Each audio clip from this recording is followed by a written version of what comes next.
The beautiful weekend continues, and welcome to lower downtown Denver. The Rockies continuing this series against the Los Angeles Angels of Anaheim. Last night did not go the Rockies' way. They fell 7-2, looking to rebound tonight against the Angels and Dan Herron, and they have an old friend on the mound. Jeff Francis makes his return to the organization he grew up in, the organization he enjoyed so much success in. Jeff Francis today will make his 150th Colorado Rockies start. And welcome, everybody. Glad you're along. Good afternoon with Jeff Houston. I'm Drew Goodman. Well, it's old home week, isn't it? It is, and it's like a new pair or old pair of slippers for Jeff Francis, because he slides right back into a clubhouse that he's familiar with, an organization that he's familiar with, and to see him giving some of the hugs today, it was fun to see how much passion there was. Well, to make room on the roster, Esmil Rogers, who's been an enigma, because Esmil's been blessed with a great arm, 97, 98 miles an hour, but he's been very inconsistent. There were no options left for him, so he was designated for assignment. We'll get into that a little bit more during the ball game. But Jeff Francis comes back. He's been pitching in AAA with the Cincinnati Reds. His last outing was a gem. He threw a complete game shutout. Yeah, 7 hits in that game, and then he had an opt-out afterwards, and the Rockies felt that they needed to sign somebody like Jeff Francis that can still pitch. This isn't just a feel-good story. 55 wins when he was here with the Rockies, including 30 here at Coors Field, so he understands the dynamics of pitching here. He's not afraid of it. He embraces it. And I think back to 2007 when he won 17 ball games for the Rockies, 4th most in the National League that year, and the way he was able to go out every single game and compete. Well, it's a good spot for Jeff. There's a significant need right now for the Rockies, and Jeff Francis hopes to knock that door down and take on and defeat the Angels this afternoon. More on Jeff Francis when we return to Coors Field. A few minutes in front of first pitch.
right now. He's made that walk many times, but it's the first time in a couple of years in a Rockies uniform. Jeff Francis to the Colorado Rockies Coors Field mound this afternoon. For more on his return, here's Jenny Cavnar. Jenny? Thanks, Drew. The smile on Jeff Francis's face said it all when he walked in the Rockies clubhouse today. He is full of optimism as he returns in a Rockies uniform for the first time in 20 months. His teammates that played with him are also glad that a familiar face is back and the starting pitcher tonight.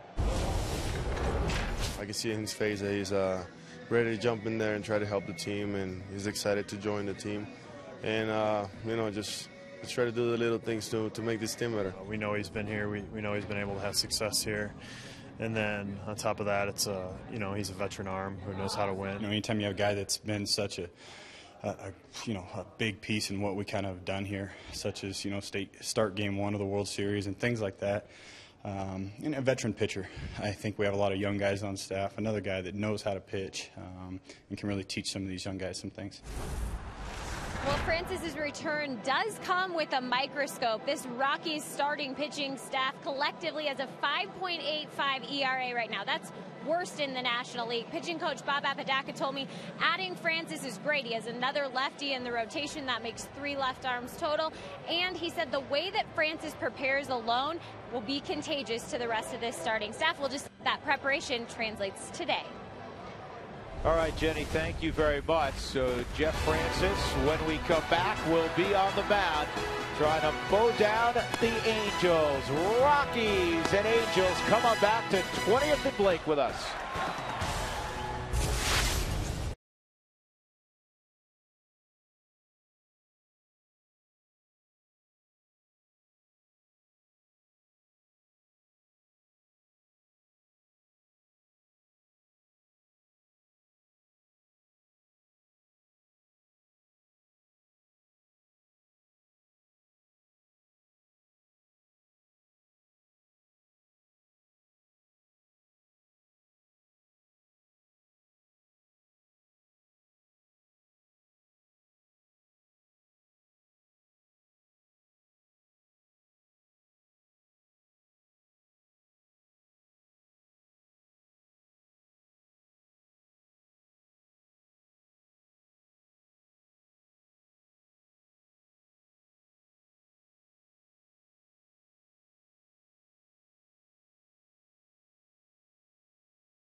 Brought to you by your neighborhood Toyota stores. Toyota moving forward by CenturyLink. Fast speed and a low monthly price. Visit CenturyLink.com.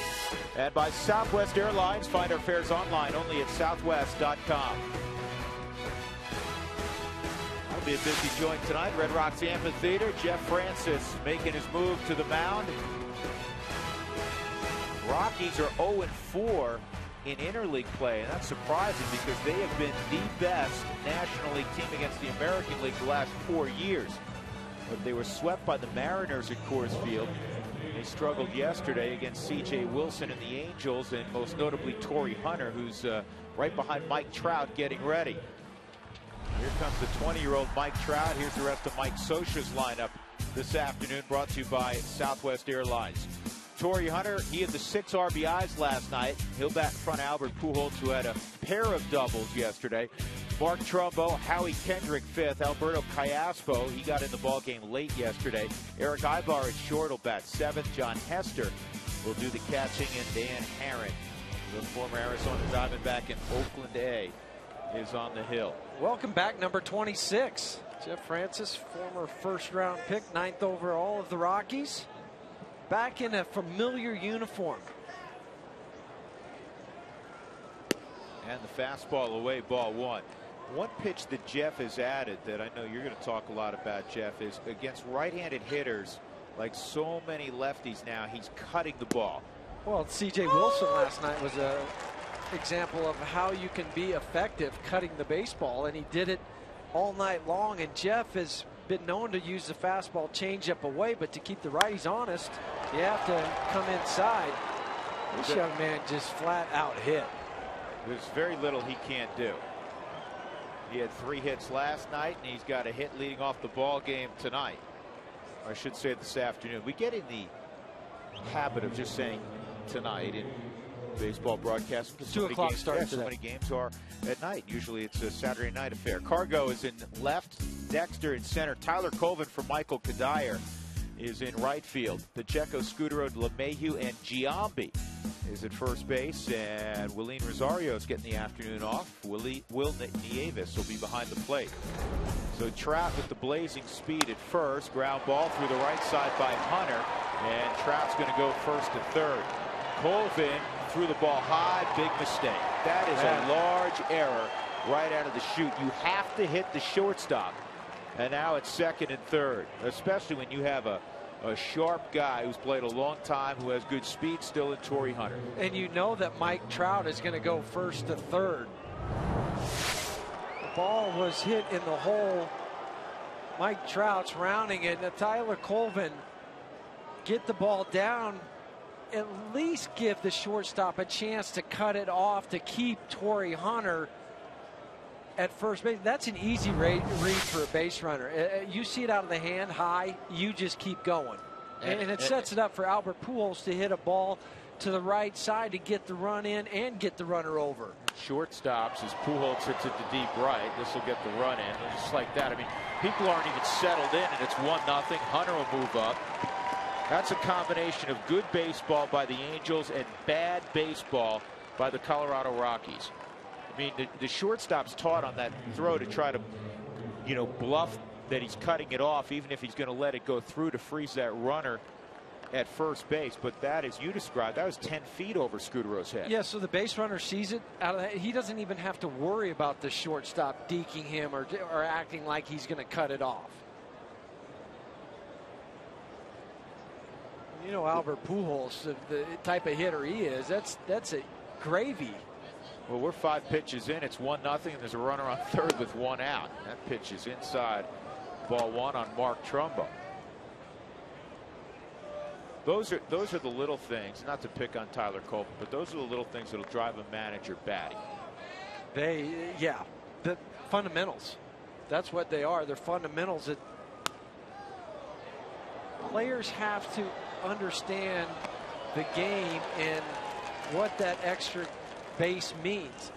So instead of a double play and scoring the 1 run, it's score a run and put another guy into scoring position.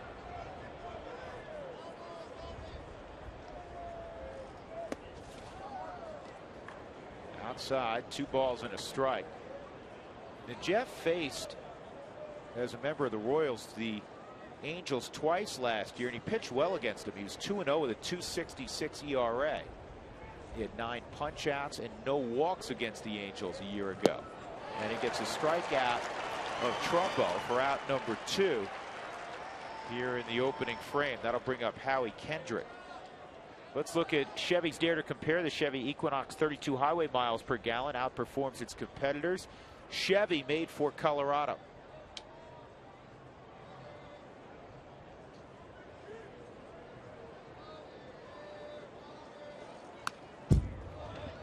And let's take a look at our Dare to Compare. I had Trumbo punched out. That's my fault. It's 1 out. 150th start today for Jeff Francis. Here's where he ranks in team annals. Third, fourth in wins, fourth in strikeouts. Trumbo walked off like he was a strikeout victim.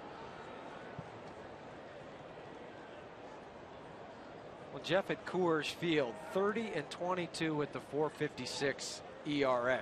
His last start was against the Dodgers in September of 2010.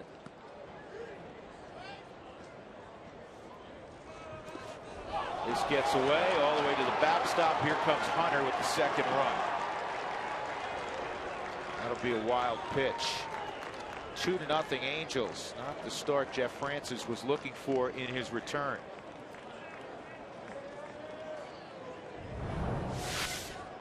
This is the slider to the back foot to Trumbo. And it kicked away from Will. He slid over, but it kept chasing him more than what he thought went off the left leg. There's the strikeout. We were just a couple pitches premature. So Trumbo's gone. 2 outs, nobody on, and that'll bring up Howie Kendrick.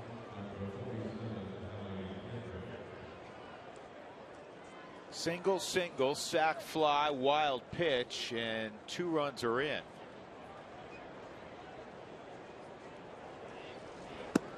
And Kendrick takes a strike on the outside corner, and that's where Jeff likes to live. It's also nice to see the 88 to 89 mile an hour on his fastball. Well, the reports that we got, Jeff, on Jeff Francis in his last start when he shut out Louisville was he was 88 to 90. And that's good because before he hurt the shoulder, it had dipped down to 86, 87. Yeah, and truth be told, even below that. Yeah, and those were 2 or 3 pitches a game. Yeah. But working at 84, maybe 85. Here's the 1-2. And that's sliced foul.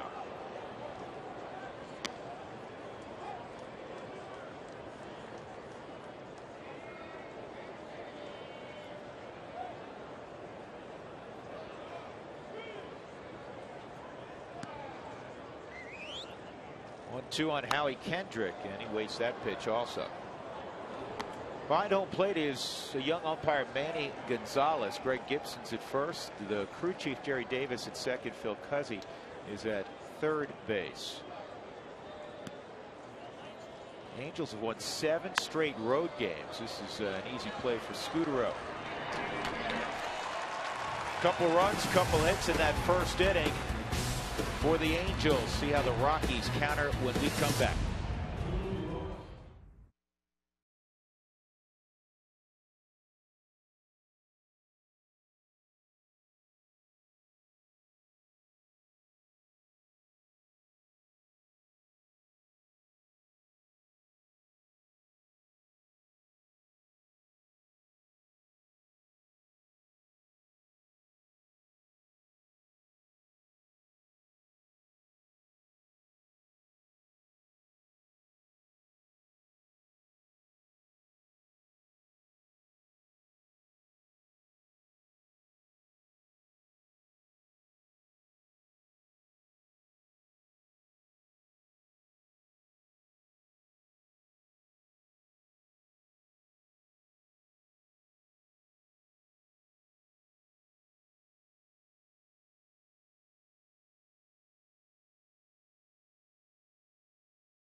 And the Rockies will begin as they have of late with Dexter Fowler. Dexter at 288. He's got 8 home runs and 28 driven in. Here's the rest of the lineup for Jim Tracy. Marco Scudero, Carlos Gonzalez. Giambi will bat cleanup in the Southwest batting order. George Pacheco, Tyler Colvin, Will Nieves, DJ LeMahieu, and Jeff Francis. Now, Dan Herron, year in and year out, has been one of the better pitchers in the game. He's making his 13th start. The record's not pretty, but the ERA is pretty sound at 3.52. And he is undaunted when he pitches at Coors Field. 4-2 with a 380 lifetime. And he doesn't walk anybody. I mean, just 1.9 walks per 9 innings. That's 5th best in the American League. 16 walks and 76 2/3 innings for Dan Herron. It's going to be a fastball, cut fastball, slider, and then a split finger. He had a run recently where he struck out 26 hitters, not in a row, obviously, but over a period of time he had struck out 26 hitters without walking anybody. In fact, his last 3 ball games, he has a 1.29 ERA, good breaking ball. 23 punch outs over those 3 games and just 2 walks. He does not beat himself. Well, his first 9 starts, Herron was 1-5 with the 437. He figured it out, how to get back to working ahead, commanding the fastball to get to that split finger that he likes to throw so much. Especially ahead, and there it is. That was a splitter, and it's a strikeout of Fowler.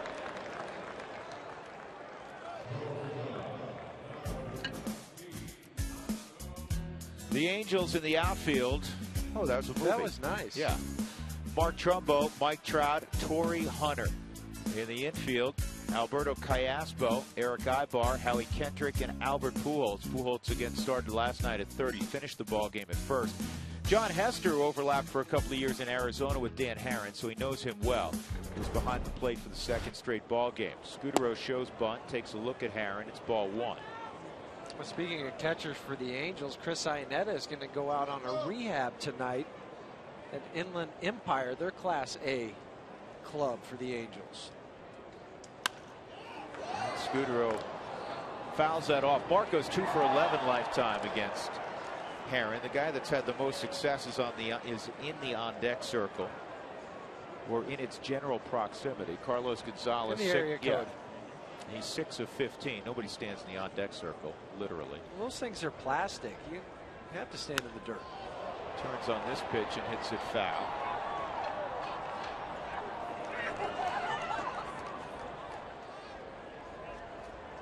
Herron has the unusual pause for a pitcher. When he comes up and makes the turn, he hesitates, stops his motion before he goes home. Right there, pause and go. And the reason it's been said that he does that, he has said this, it reminds him to stay over the rubber. And load up on the back leg so you can get the drive off there, so you're not drifting towards home plate. Hitters say the same thing. Spend some time on your backside, or load, or stay before you go forward. Hitting and pitching are so similar in that regard. 3-2. So Jim Tracy, Huey's elected to give a couple of guys a day off. Todd Helton, Michael Kadire. The guy in the on-deck circle we were alluding to, Carlos Gonzalez, rarely gets a day off. He's trying to work himself out of a little funk the last few. This ball's hit deep to left. If it's fair, it's gone. It is off the foul pole. Home run. Marco Scudero with his 3rd jack of the year. That's a nice little counter punch. That was 3/4 of the way up the foul pole. Hit the netting.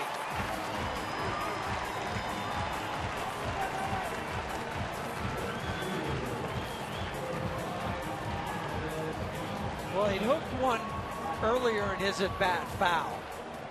The same distance. This time, make no mistake about it. He's watching the whole way. He almost missed first base. Oh, wait, I got to go this way. Needed a map. Way outside, ball 1 on Gonzalez. So that gets some life back in the Rockies dugout. They're giving him a hard time. You know, it only counts if you hit first base before you go around to the rest of the bases. Yeah, you don't want to be that guy. Mike Shaw Subaru Supermo. Great picture of the contact and the point of where it was in relation to where his hands were out in front. Easy play for Kendrick. And Carr goes the second out of the inning. And that'll bring up Giambi. Still has his batting helmet on. Well, yeah, you have to wait. It'll be an issue probably if he runs out the second to shortstop with that.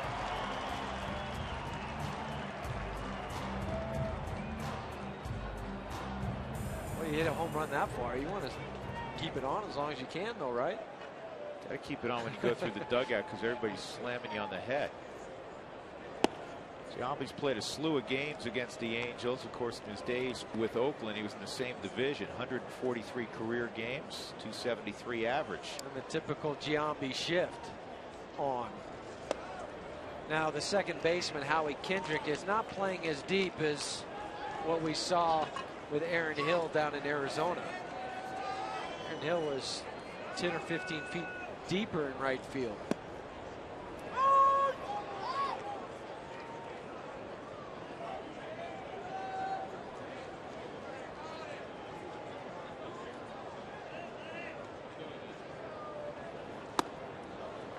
Way outside, 3-1, 90 degrees of game time temperature today. And it was hot on the field during batting practice. There was no air, no wind to speak of. Ball was flying. Giambi does something he does very frequently. He walks. And that'll bring up Jordan Pacheco.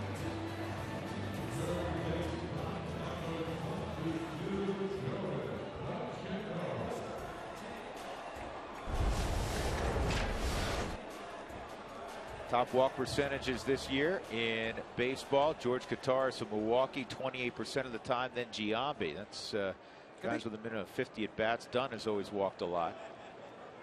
Joey Votto sliding up that list each year. He's on a lot of good lists offensively, isn't he? That's because he's a good player. Yes, he is. That's why Cincinnati locked him up for as long as they did. Pacheco had a run-scoring triple late in the ball game yesterday.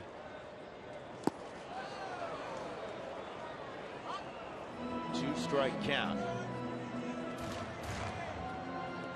Jordan has primarily hit 6th or 7th in the lineup. He does have 9 games, I should say, as well in the 2-hole. This is the first time he's hitting 5th. Well, you want to split up the left-handers in Jason Giambi and Tyler Colvin. And he's gone, another splitter. So Dan Herron gives up a long ball to Marco Scutaro. He strikes out Pacheco to end the first frame. It's the Angels 2 and the Rockies 1. Third home run of the year from Marco Scutaro.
The Rockies got a home run from Scutero. We go to the second inning. Alberto Callaspo, Eric Ibar, John Hester, 6, 7, and 8 for Mike Scioscia's club.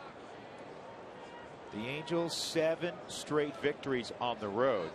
And overall, they've won 12 of their last 16 after a slow start. And Francis touches the outside corner. 0-1 on Callaspo.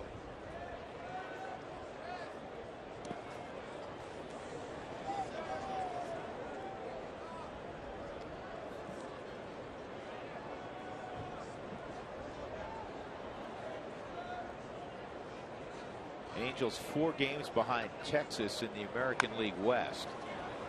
That's going to be a base hit.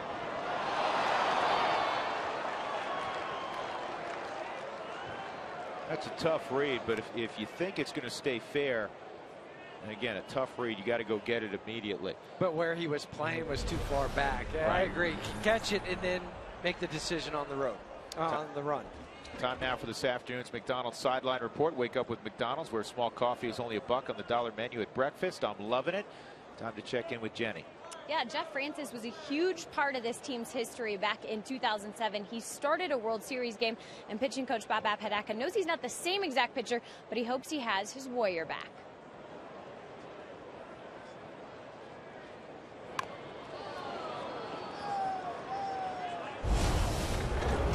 I'm looking forward to seeing a battler out there. I'm seeing a guy who really has the ability to change speeds, that he's going to be in the strike zone consistently. So that's what I'm looking forward to. And then seeing, he's always got a smile on his face. He's a tremendous teammate, tremendous teammate. A smile on his face, and Dak said he is always prepared. He was expecting to go into the pitcher-catcher meeting today, having Jeff Francis tell Dak exactly how he was going to attack the batters, because he knew he would be ready to go back in a Colorado Rockies uniform. Drew? Well, Jeff and his wife, and they have a baby also now. They love it here in Colorado. Have a house over in the Highlands. So this is truly not just coming back to a place where you enjoyed a lot of success and you grew up in the franchise. Denver's home for the Francises. And so you get that full experience of not only playing here, but living here.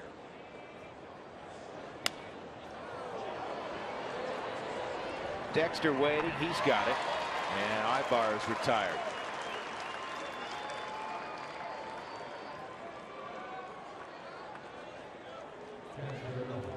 That'll bring up John Hester.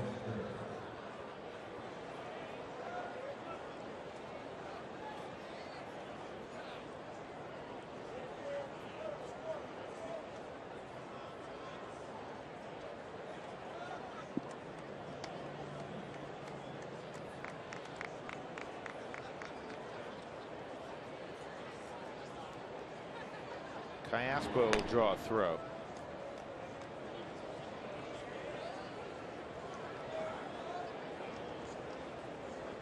Hester with the base hit in the 9th inning last night, extending it to a 4-game hitting streak. First hit in his career against the Rockies.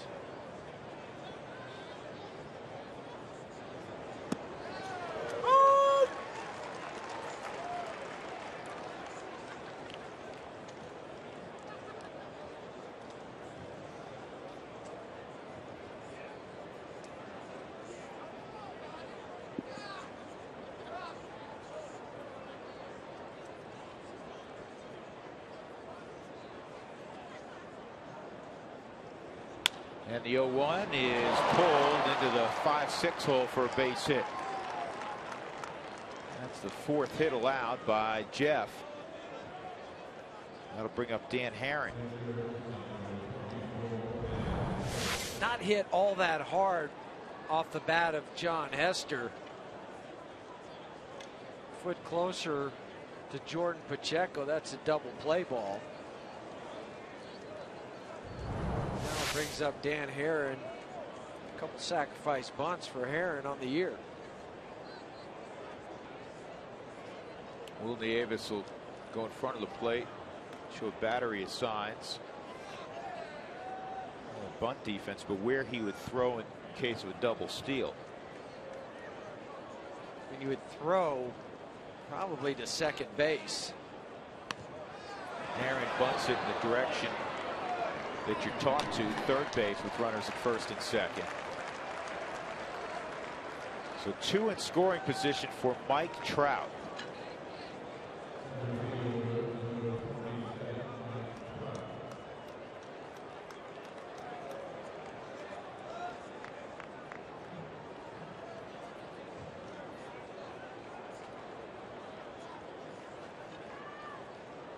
Trout, when he was called to the big leagues this year, was 4 for his first 22. Since then, 47 for 126, or a 373 average. He's got 4 hits already in the series. We watched him take batting practice again today. We were chatting with him a little bit. He played 1 year of high school football. His freshman year, he was a running back. And I said, they had to be absolutely begging for you to play. He said, well, yeah, you know, they wanted me to. He played a lot of hoops. He was a forward in basketball. Power forward. Had to have been. He's 225 pounds right now. When the Angels drafted him, he was in high school about 215. And he got sick last year during the fall league and lost some weight and strength. And didn't start playing in spring training until halfway into the spring training. Because of that, he was just not feeling himself yet. He'll have the green light here. Maybe not. Maybe he didn't like the pitch. The way he's swinging the bat, you have to believe So should let him take a hack at it if he liked it. 3-1. You saw the Ford strike zone a moment ago. Manny Gonzalez, a couple borderline pitches didn't go Jeff's way. He's living down in the zone, and that's where Jeff needs to be. And if you keep pitching down there, you hope eventually the umpire starts to see that's the pattern and he calls it.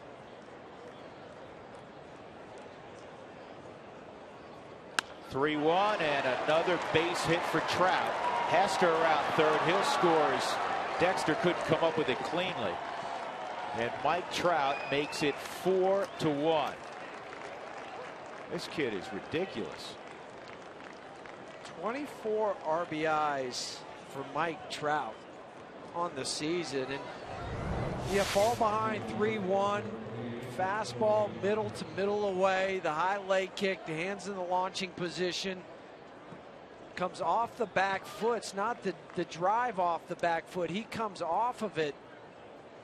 But the strength to hit it to Dexter. And they were waving John Hester the whole time.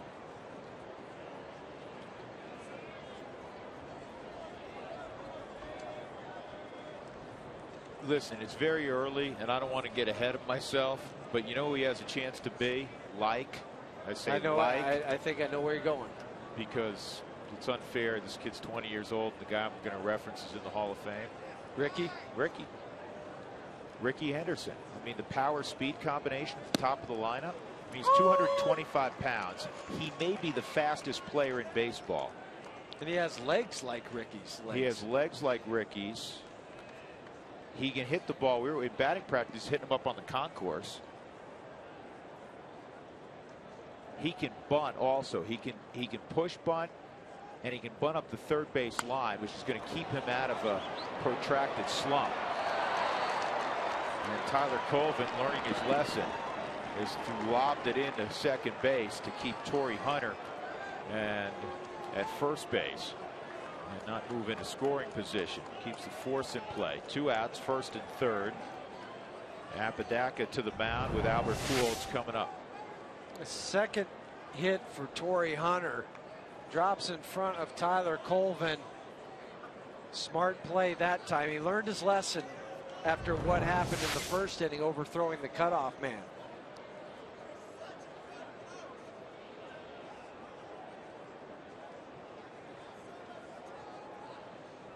Four runs, 6 hits. On a day like today, you worry about any mistake getting hit 450 feet because it is hot. The ball travels even better in this ballpark when it's this warm. Well, Torrey Hunter. But right now, basically, Jeff's getting singled to death. Torrey Hunter hit 2 mistakes last night One to dead center field, the other one up onto the concourse. I was kidding Torrey about that. I said, you got that on the handle, didn't you? He say he even felt it when he hit it. You know, those are the type you don't feel. They just, it's magical. On the corner, a strike to Pujols. Jeff's fared pretty well in his career against Albert Pujols. Pujols hitting only 194 against lefties this year, career 332 average.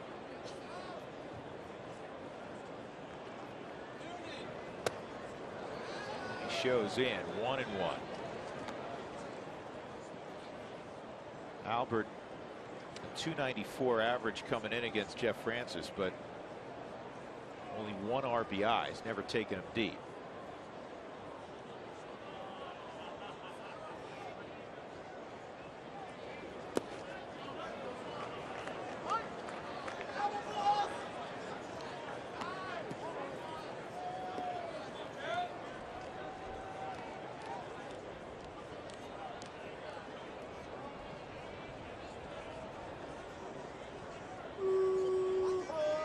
Trout at third, Hunter at first, 2-1. And Albert bounces it over the head of Trout. Dino Ebles, the third base coach of the Angels, talking to him during batting practice. I said, how come they didn't throw you a glove? He said, I know, I needed one. He got hit twice yesterday. And then we got to talking about, you know, guys like Trumbo and guys like Albert up. And he said, you know what? I still cheat. It used to be where I'd move down the line to coach a runner if he's at second.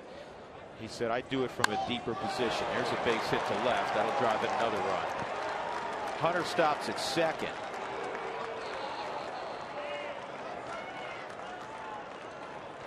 And Albert has his 34th RBI, second of the ball game. 7 hits, 5 runs have crossed for the Angels. And all 3 runs this inning have been with 2 outs.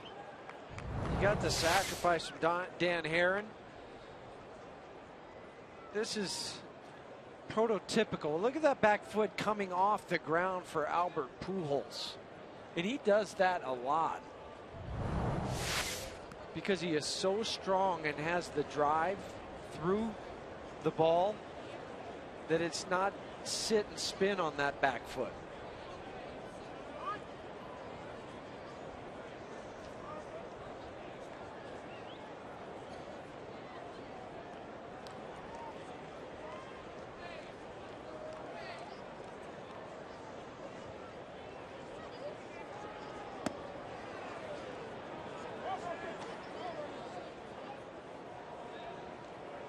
Trumbo struck out swinging his first time up.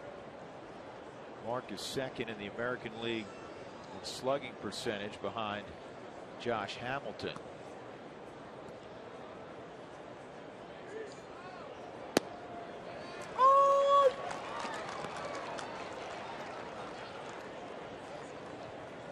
And you see he's third in batting average behind Paul Konerko. What a year Paul's having. And he got hit in the face. Ooh, that was with a pitch. That was bad. Runners take off, or at least Torrey Hunter did.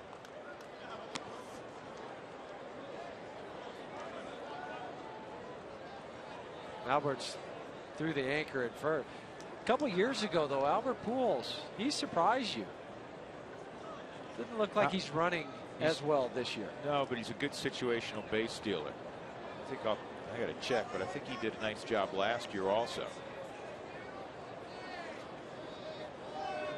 Albert last year was 9 of 10. 2 years ago, 14 of 18. 16 bags, his career high. And that throw grabbed by LeMahieu, and the Rockies get off the field. Jeff Francis gives up 3 that inning. 5-1, the Angels lead.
Colvin will lead it off in inning number 2. Who wants tacos? Remember, when the Rockies score 7 or more during any ball game, go to participating Colorado Taco Bell locations the next day between 4 and 6 and get your Rockies taco special.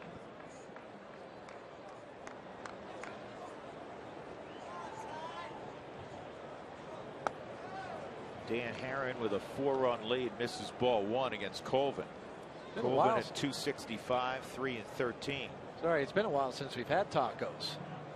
Last homestand, they regularly. Well, if the Rockies want a W, they're going to have to produce tacos today, with the Angels having already put up a 5 spot.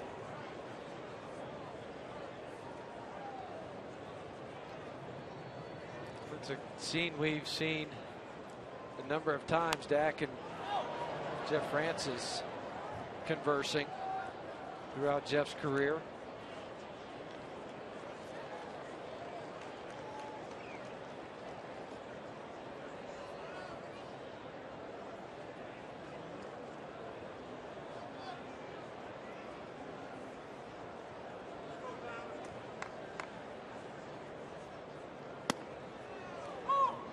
On the corner, 2-2.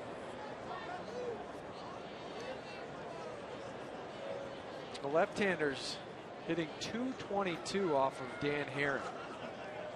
Righty's a 326 clip. We haven't seen Colvin in the starting lineup in a while. He's tailed off a bit, 0 for his last 12 at the plate. Started a couple ball games in Cincinnati. He pulls this one foul. He had a couple games where he had a high strikeout total. And he will do that, and he was getting some time when Dexter was struggling, but in the last homestand, the Rockies won 6 of 7 games, and they were led offensively by Cargo and Dexter. Both of those guys hit over 500, so Dexter wasn't coming out. Kadire had a good homestand. He wasn't coming out. And the offense, you were winning. Right. So there was really no place for Jim Tracy to insert Tyler Colvin. And you say, well, at first base, if Todd doesn't play, well, that's when Giambi plays. 3-2 on Colvin.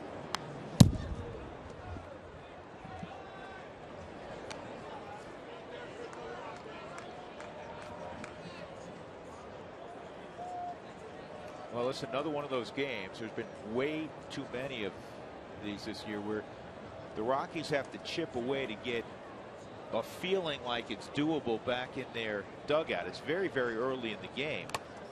It's just difficult when you're down by a decent margin so early. Yeah, Tommy Reynolds and I were talking about, offenses, not just the Rockies, but offenses in general today in the dugout before batting practice, and talking about how you feel like you have to play catch up all the time, and it puts a strain on the offense to do that game after game after game.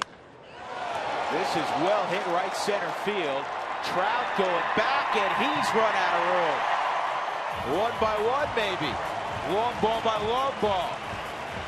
That is number 4 for Tyler Colvin, and it's 5-2. Well, whatever it takes.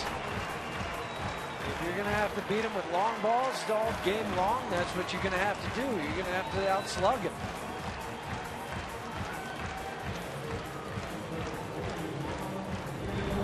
This is the second home run or third home run we've seen Tyler Colvin hit to the same area in center field.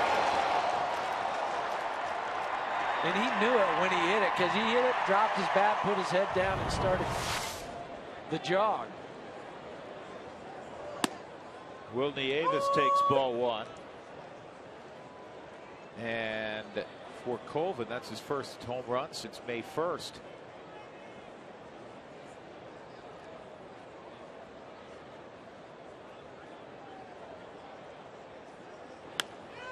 And that's going to be a base hit for Nieves.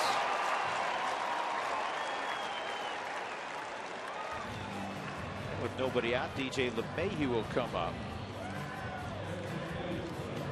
The Rockies, with a couple runs early in this game, they had only 3 runs total their last 3 ball games, all losses. Watch the compression of the ball. Look at how much the ball is dented off the bat from the Mike Shaw Subaru Supermo. What what an interesting shot to see the powder. Also, that's what's that when you can slow that camera. Isn't that neat? Yeah, so much. Just like every once in a while on golf coverage, you'll see that where the golf ball gets compressed, and that's what happens with the baseball, and then the springboard effect. The trampoline, hit it, compress, explosion. LeMahieu pops it up, short center field. There's a lot of sun out there, and Kendrick makes the catch.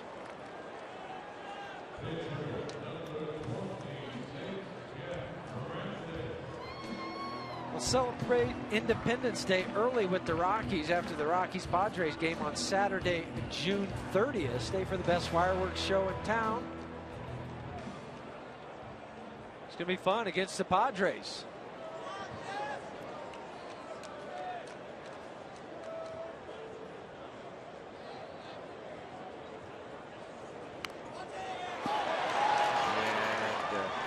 Hester looked to second.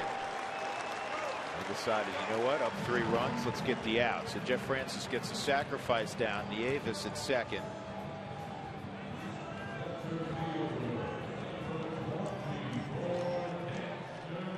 That'll bring up Dexter. Dexter struck out on a splitter his first time up.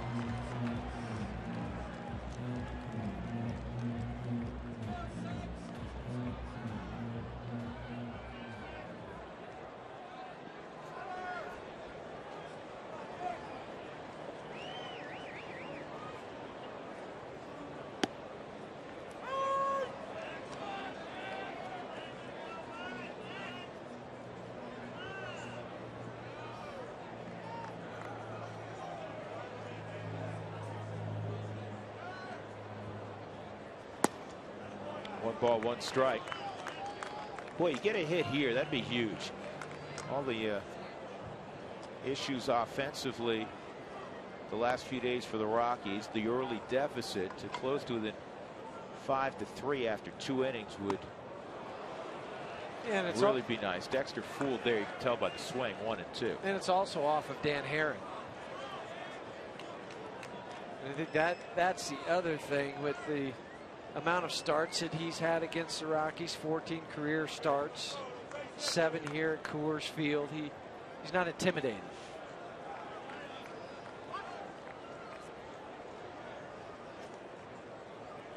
Dexter with 2 outs and runners in scoring position. 4-12. He's hit 450 with runners in scoring position since starting the year in April. 3 for 13.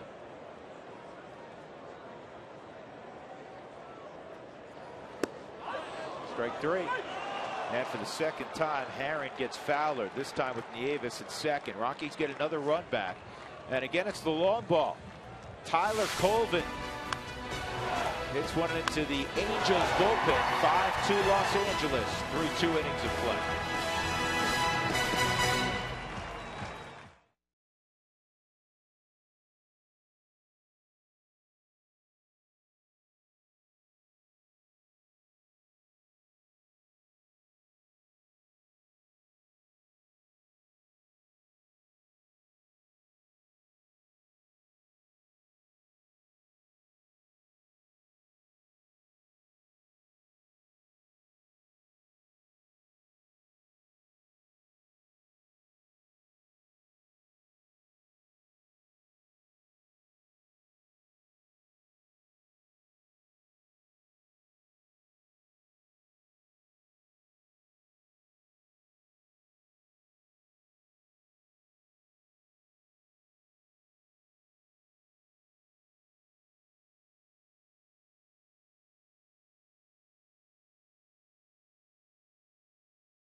Sports is brought to you by the Ford Mustang. All legend, zero compromise Ford Mustang. Go further.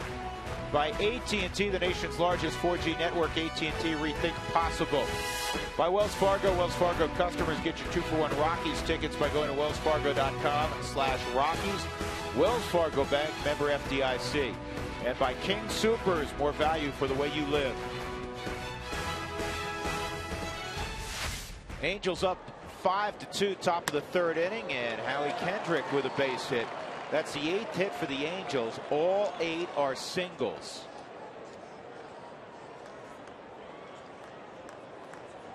But if you bunch enough singles, you'll produce runs, and that's why the Angels have already put up a 5 spot. Well, in every inning, a leadoff single to start the inning. Mike Trout in the first, Callaspo in the second, and Kendrick now in the third.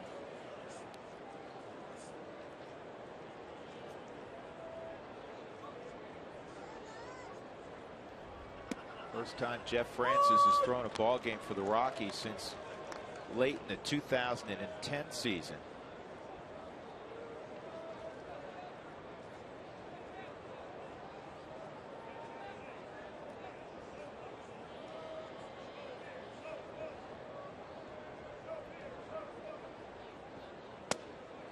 He missed all of 2009 when he had shoulder surgery.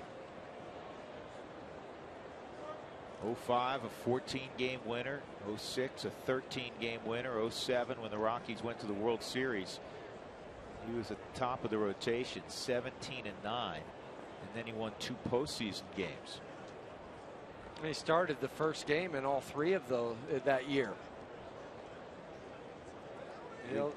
NLCS, NLDS, and the World Series.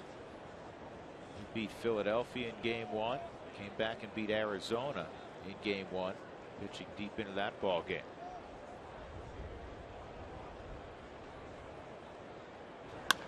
Punch pass to diving Giambi. And now it's Kendrick's turn to go first to third as Callaspo reaches, and the Angels right back in business. First and third, nobody out in the third inning. Well, they're taking pitches where it's pitched and hitting it there. Pitch to Callaspo, away from him, punches it to right. Kendrick trots into third base, and almost like a merry-go-round, it just keeps going.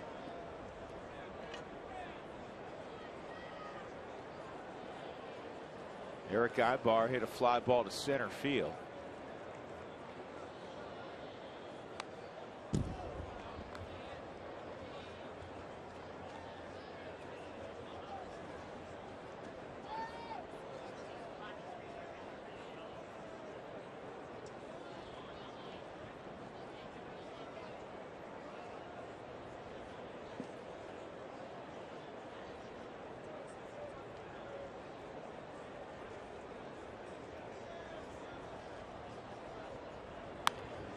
This is slowly hit to second. LeMahieu's got one play.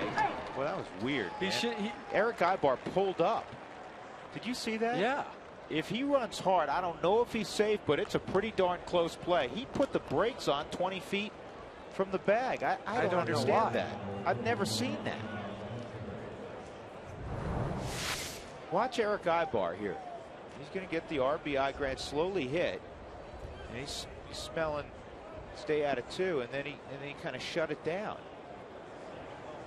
You get a better view of it here. Watch. Yeah. And he starts taking choppy steps. I don't get that. No, run hard through the bag. John Hester takes a breaking ball for a strike. 6-2.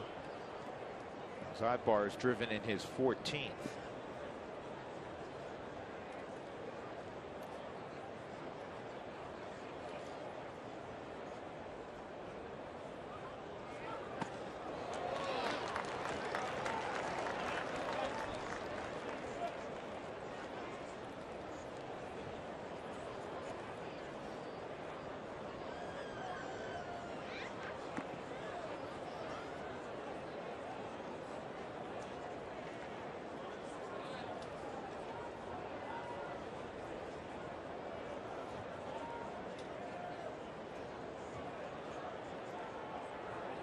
0-2 on Hester, 1-2.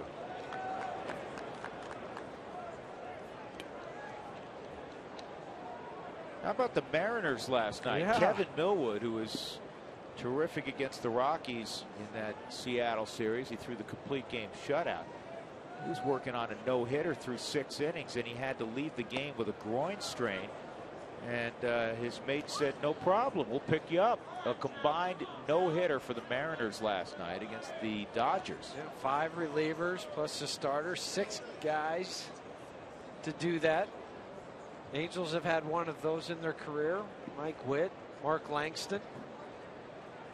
The irony of that is both those guys were starters. Yes. And good ones. This is in the air, right center field. Dexter will cut in front. Nice play by Fowler.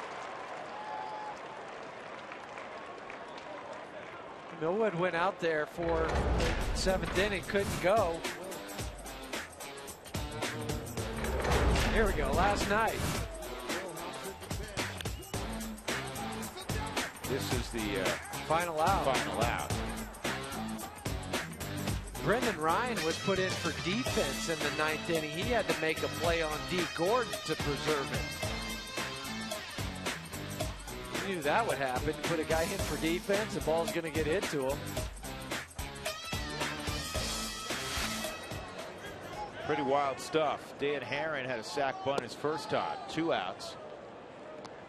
And Alberto Callaspo's at second base. It's the 10th combined no-hitter in Major League history. 4th no-hitter this year. He's seen a perfect game this year. Philip Umber.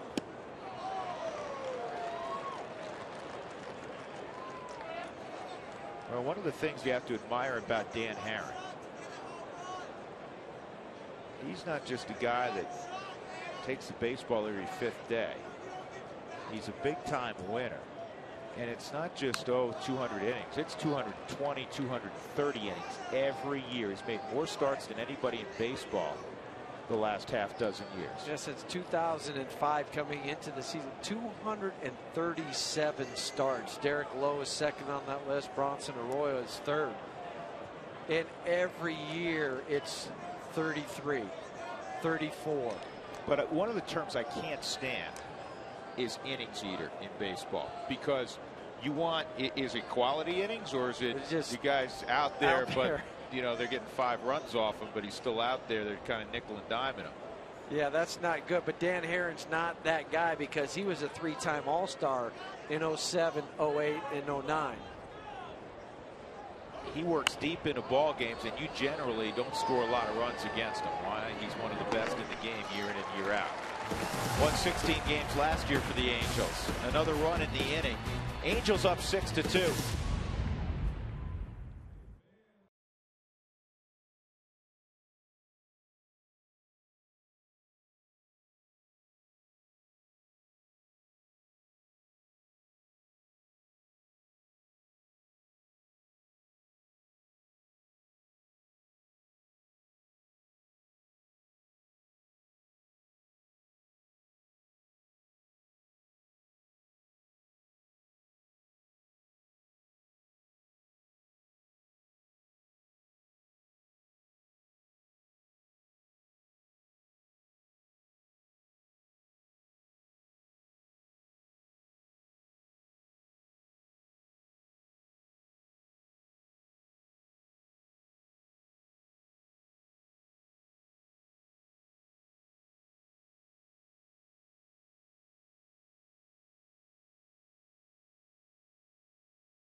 Time for the Coors Light Cold Hard Blast. Marcos Scutaro in the first inning. After a fairly lengthy at bat, hit one deep and did his best Pudge impersonation. Is it going to be fair? Yeah, way up on the foul pole. Third home run of the year for Marcos Scutaro on Coors Light Cold Hard Blast. Scutaro hitting .333 with a couple of home runs over his last 10 ball games. Angels up 6-2. Drew Goodman, Jeff Houston, and Jenny Cavnar 2, 3, and 4 for the Rockies in the third inning against Dan Herron. Well, Jenny staying cool out in the heat today. Jenny showed up the other day in Phoenix with a sweater. I was wondering if she had a fever or not. Maybe gotten outside her mind.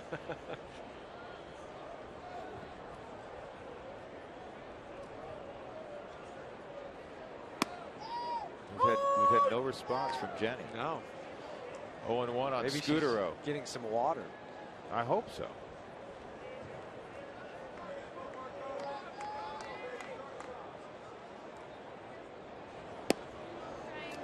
I'm trying to protect myself down here. It is a very warm day. And yes, maybe I was getting some water, hanging out in the shade. I'm trying to be proactive about my day here. Don't want to waste all my energy out in the sun. No, that's what we were suggesting. We were calling into question your need for a sweater in the 105 It's a thin sweater. It's a light heat sweater. of Phoenix the other day. I don't know. Sometimes you just have to put something over your shoulders so you don't get burned, you know? Okay. See, that's... You guys wear a coat, like a wool coat sometimes up there. Begrudgingly. Just following the rules, man. Somebody smart brought the umbrella to protect him from the sun today. This is in the air to right. Torrey Hunter, winner of 9 Gold Gloves, pulls it in.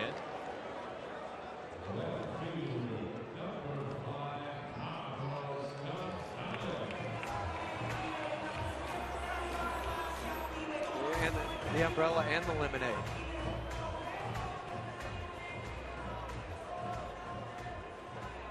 Well, you need an umbrella today.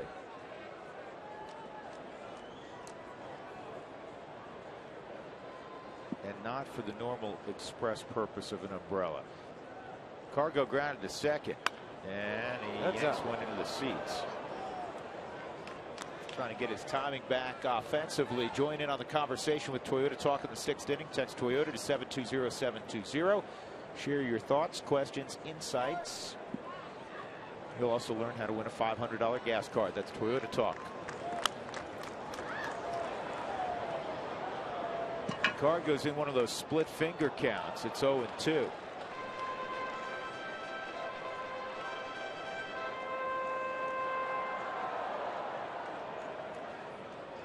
Well, there's a Taco Bell t-shirt giveaway today. Those folks are putting them on top of their head, understandably, right now.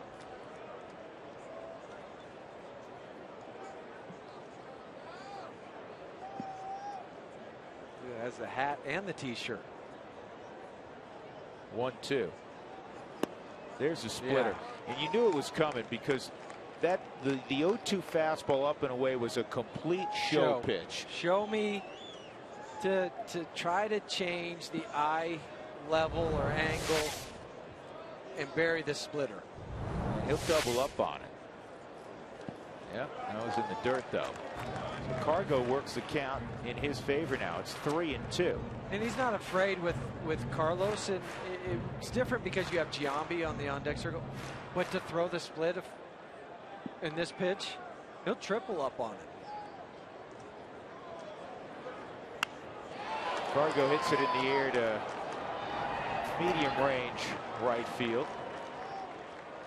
It's well down the barrel toward the label. 2 outs. You go back to that Mark Langston, Mike Witt 5th combined no-hitter in Major League history back in 1990 against the Seattle Mariners. Ken Griffey Jr. out number 27.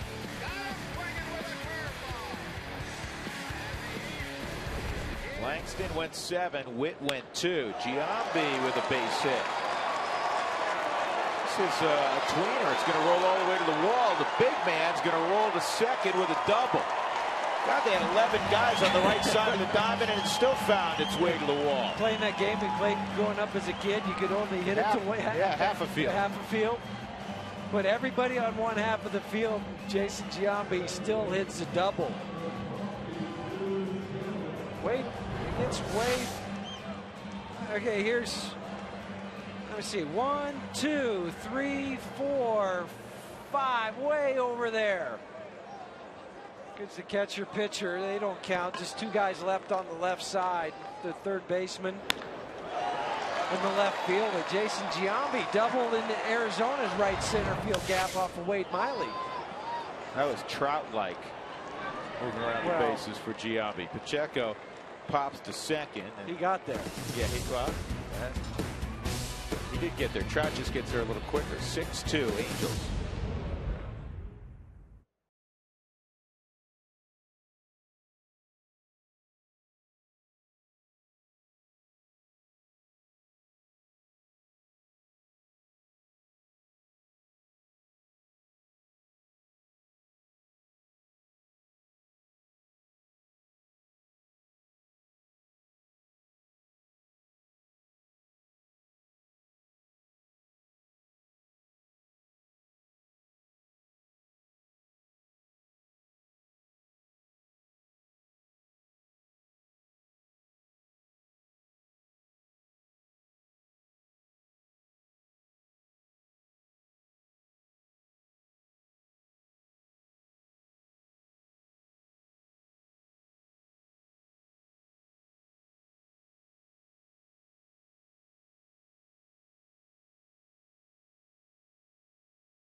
Trivia question.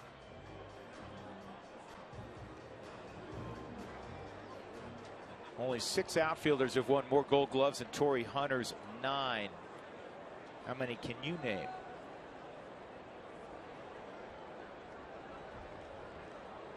You got those, Huey? 4 or 5 of them off the top of my head, and get to the 6th by the time we reveal the answer. All right. Mike Trout will lead it off. He's 2 for 2, 2 RBIs in the game. He gets a slow hook at 68 miles an hour, but it wasn't in the strike zone. Trout, had he not signed with the Angels, he was a first-round pick, a late first-round pick, 25th pick overall. Was going to go to East Carolina, and you're not going to believe what I'm about to tell you. ECU has a good baseball program. I said we were talking about some other schools, and there's another base hit. And he said North Carolina didn't show a lot of interest. He mentioned a couple other schools that showed just kind of passing interest. And I was wondering, what on earth were they looking at? With this talent, with this kid? He's only been timed once in the 60. That was back in high school. Guess what he ran? 6'2". He ran 6'3" in high school. Yeah. I still don't understand, though, why you time guys in the 60 for baseball. Seems archaic. I mean, obviously it gives you an idea of speed. It's funny, in football they time you in the 40. Yeah, you can run 60 yards. And you can run 60 yards. In baseball, you know, going first to third, but you're running on a curve. Yeah, you'd think that the 40-yard dash would be more the metric used in baseball, and maybe the 40 and the 60 in football. Yeah, we had him down the line last night, Trout at 3.7 and 3.9. ran into some scouts in the food room. I asked them, what did you get him at? They said they got him at 3.9 as well. Dino Ebel had him at, you're not going to believe this, on a bunt base hit earlier this year, 3.52. No, that doesn't surprise me, because if we got him on swings at that, a bunt's going to be faster.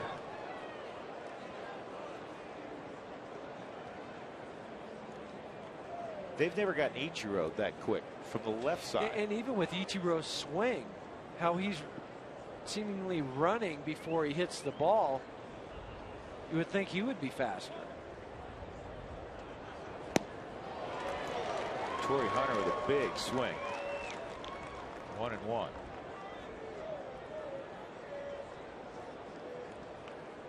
Guillermo Moscoso. He becomes the long man for the Rockies, with Ismail Rogers being designated for assignment prior to the game today.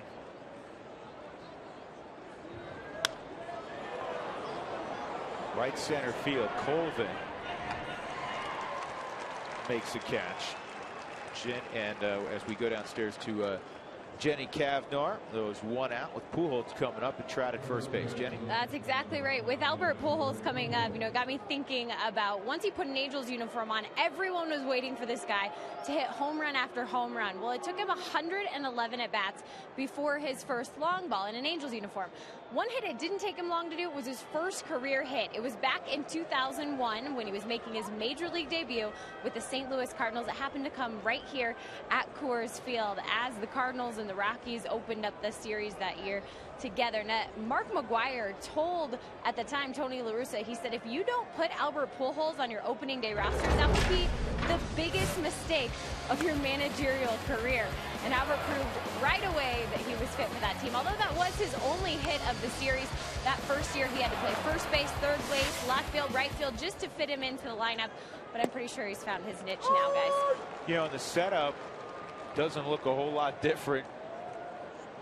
No. 11 years later, Albert got that first hit off Mike Hampton. Why change when you've had success?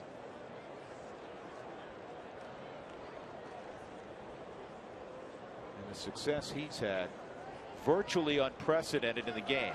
Trout takes off, throw to second, it's not going to get it. Trout had a couple of stolen bases yesterday. He just picked off his 12th stolen base of the year.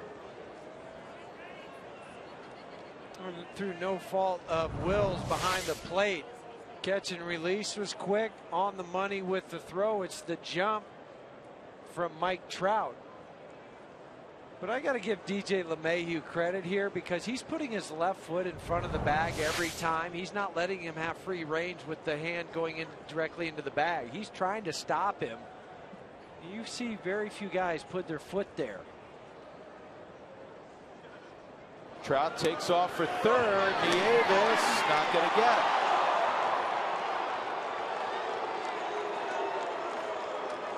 Telling you, you're watching a mega star in the making. And sometimes the easiest base to steal is third base right after you've stolen second base. And he steals this one on Jeff Francis. The one look, he's gone. Feet first approach, because you know as a base stealer when I have a bag stolen. 1-2 on Albert. 2-2. He's wearing Vladdy's old number, isn't he? 20. Yes, Vladimir Guerrero. Vladdy just signed with somebody the other day. Yeah, I saw that. Trying to remember. Manny Ramirez down in Colorado Springs. Manny drove in a couple runs last night for Sacramento.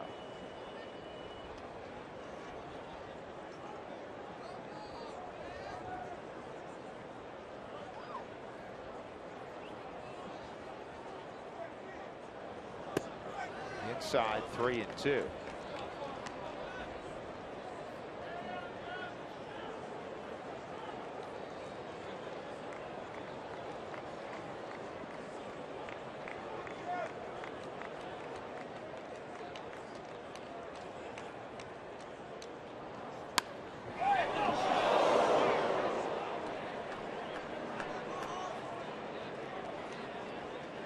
It is Toronto who Vladimir signed with. He's with the Las Vegas 51s, though, AAA. You know, wow, that's a long way. Yeah. Hey, we're calling you up. Yeah. We'll give you 6 days to get here.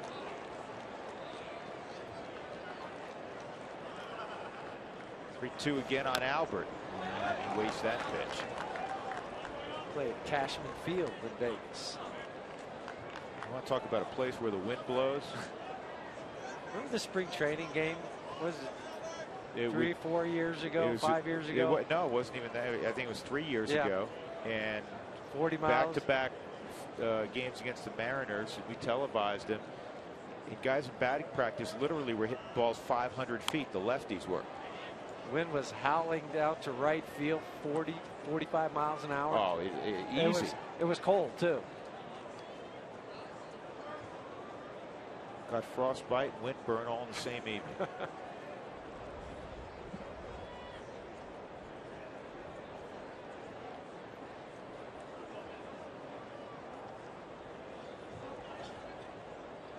One out, Trout at third. And ball 4. So Francis loses Pujols. And that'll bring up Mark Trumbo. Wells Fargo has a great deal for you. 2-for-1 Rockies tickets. The way to find out about them, go to wellsfargo.com/Rockies.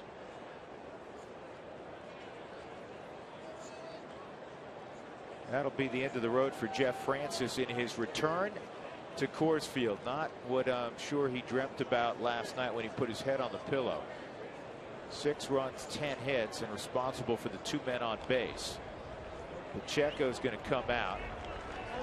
Chris Nelson's going to come in a double switch, and the Rockies will try to get length out of Guillermo Moscoso.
It was a tough outing. There's Jeff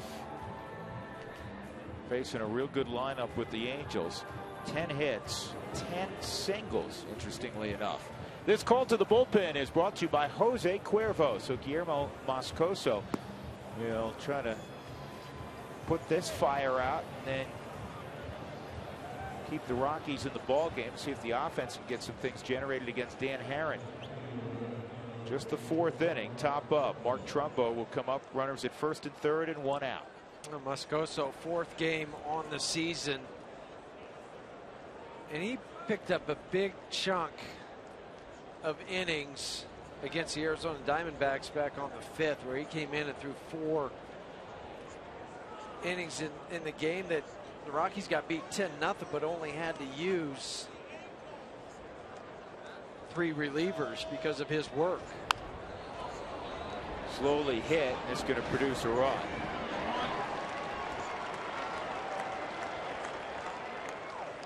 So Trumbo with his 32nd RBI. Third run scored today for Mike Trout. All 3 times he's singled, he's trotted to home and shook hands in the dugout.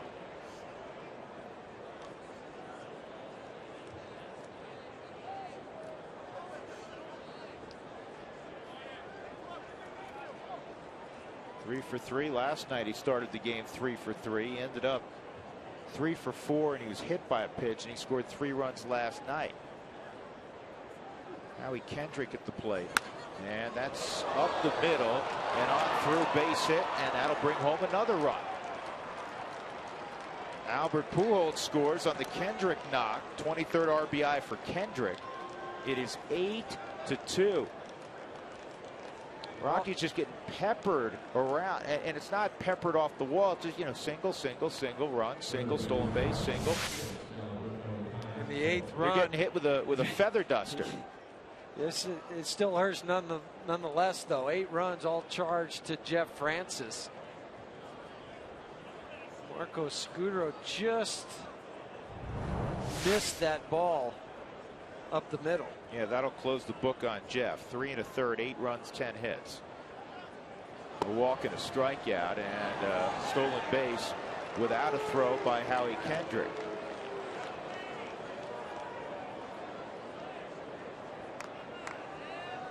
Keep the pedal down. If you're the Angels, it's only the 4th inning.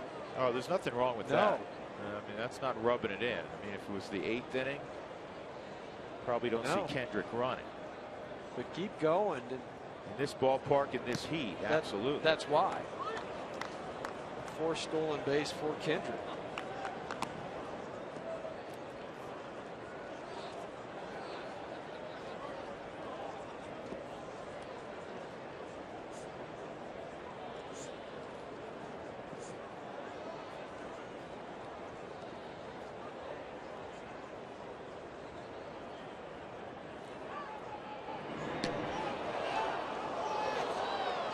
Scudero applied the tag. He's running that play now, that daylight play, about as much as Tulowitzki does. It's nice when you have pitchers that aren't afraid to run it. I've known pitchers throughout their whole career that they ask you, don't put on a play at second base. I don't feel comfortable spinning and making a throw. But if it can get you out of an inning, use it.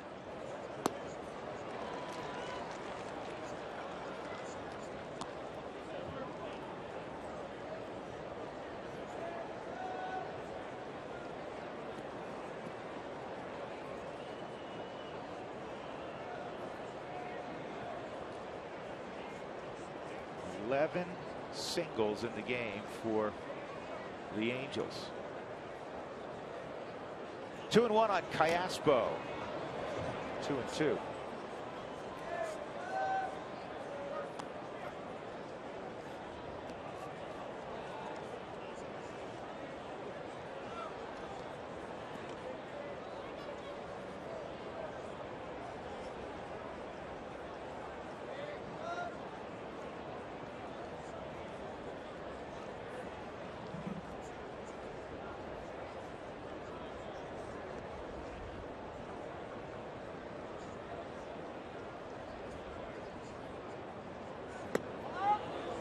Just missed. 92-mile-an-hour fastball off the corner. So it's 3-2.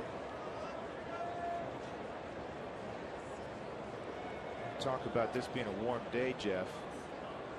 The Angels are in the dugout. The Rockies, that old TOD. TOD, time on defense. This whole game for them has been that way.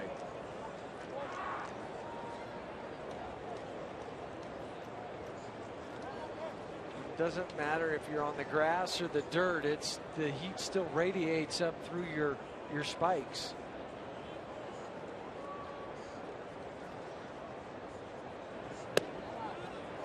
And Callaspo walks.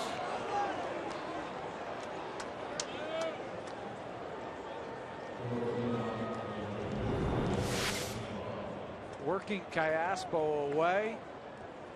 The same spot that ball 3 was.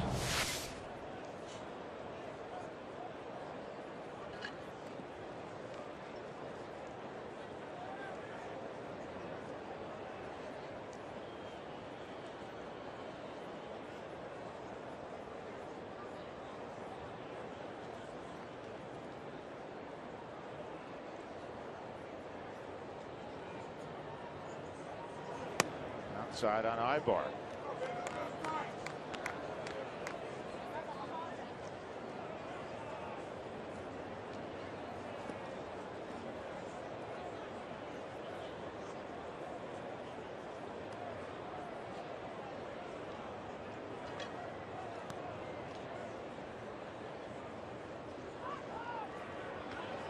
And again, Moscoso to Scutero, and they pick off Howie Kendrick at second. The time daylight play. Another couple of runs in the inning for the Angels. They've scored 2 in the first, 3 in the second, 1 in the third, 2 more in the fourth. They lead it 8-2.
Angels up 8-2. Watch this pick again. A little daylight play. Moscoso to Scutero. The quick feed to turn around, and then Marco putting his foot in front of the bag so Howie Kendrick can't slide back into it. Rockies have picked off 9 guys this year. The Padres 10. That's a good news, bad news stat. The 2 teams that have picked the most off also have a lot of base runners against them. Tyler Colvin hit a home run to the Angels bullpen his last time up. And deep into the bullpen, the Angels bullpen. It had been the high fastball that he had trouble getting on top of, and it was striking him out. That was the pitch that was eating him up, not that time.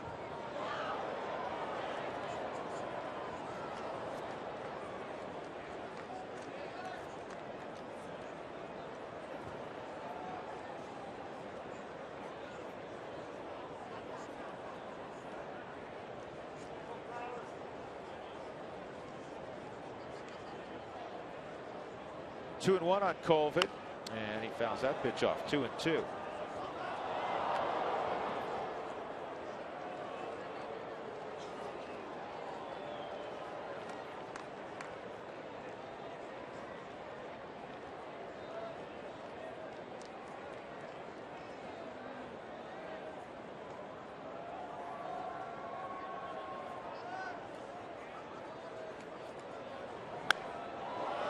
This pitch is pulled the other way into the seats foul. So it's 2-2 count still with Dan Herron working at Tyler Colvin here in the bottom of the 4th inning. Colvin will be followed by Nieves and DJ LeMahieu.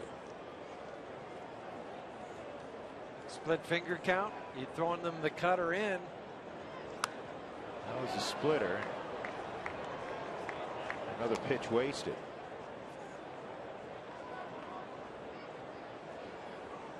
Even though you know it, what he wants to throw, coming out of the hand, it looks so inviting because it has the fastball rotation and the arm speed, and then it dies.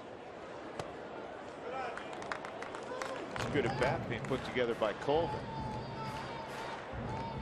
We're seeing a lot of pitches fouling pitchers' pitches off. And there's no real pattern. He's gone up and away and then down and in. And another loud foul ball. Same spot as he hit the previous foul ball to right field.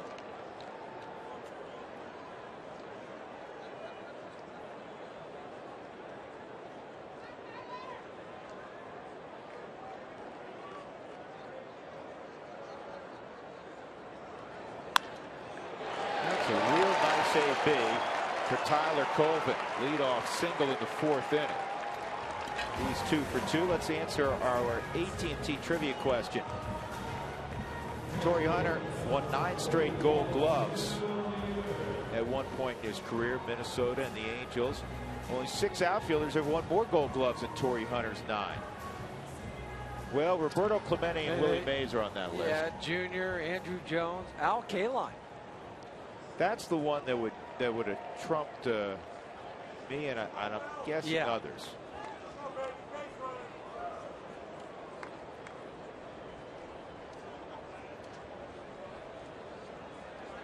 Look up the stat. Torrey Hunter, he used to do this all the time when he was playing at the Metrodome with the Baggie. Taking balls back that were destined to be home runs. Well, because the wall gave, you didn't have the fear of crashing into it like you have in other stadiums. Deep in the hole, Ibar will get the force, and very nearly the double play on Will Nieves. It shows you the range of Willie Ibar. Range far to his right. Make the jump spin throw to Howie Kendrick, who clears himself from the runner and Tyler Colvin and just misses the double play off of Nieves.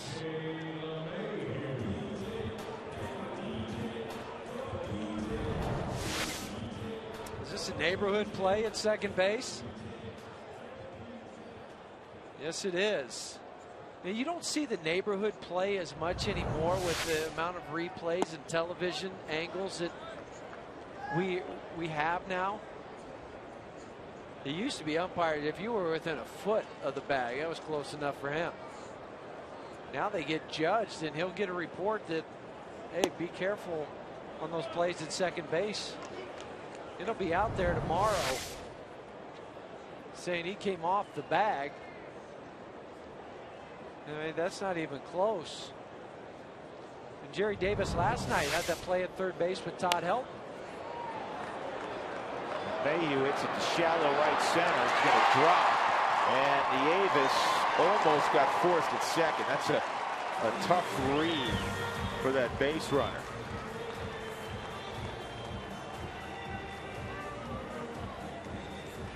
Yeah, and it would have taken a base hit away from DJ LeMahieu. It has just been a force out at second. But Will did whatever he could. He got more than halfway. Just reading the ball, keep your feet moving. Don't come to a dead stop. If he comes to a dead stop, he won't be able to start up again and beat the throw.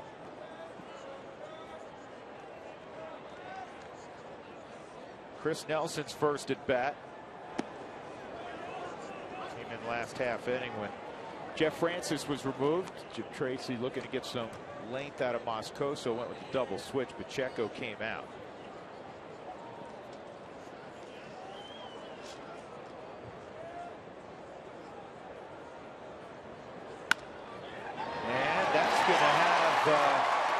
through the left side of the infield.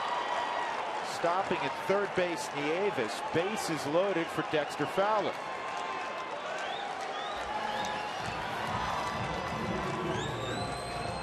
A couple hits for Chris Nelson since he's come back off the DL. He had the pinch hit home run.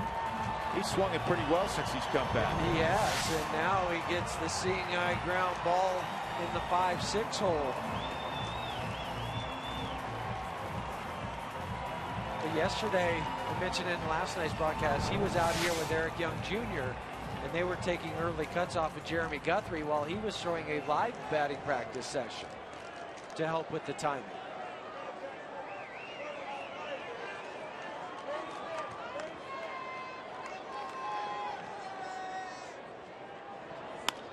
And this is pulled to first. Albert's going to come home with it. And they cut the run off. That's that situation. If the ball's hit up the middle, you'll turn it up the middle with the corners even. Albert elects to come home and get the force there on a slower runner. Yeah, and he knew that he wasn't going to be able to turn it, but he had to worry about throwing over the head of Dan Herron, who was crossing over in front because he was going towards the bag at first base. But a ball hit to him. If he tries to go to second base, Dexter's going to beat it out at first, and the run's going to score. So Albert, before the ball was hit, made the decision. If it's hit to me, I'm going home. 2 outs. Scudero at the plate. Marco a home run and a fly ball to right field, and he takes a strike. So now at third base, LeMahieu, he had singled. Nelson singled, he's at second. Fowler on the fielder's choice at first.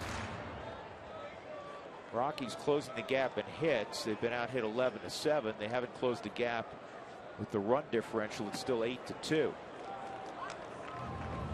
They need a bloop and a bomb. Yeah. Here.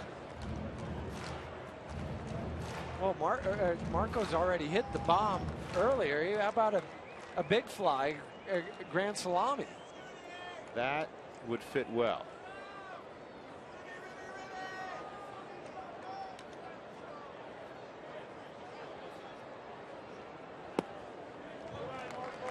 Two and one.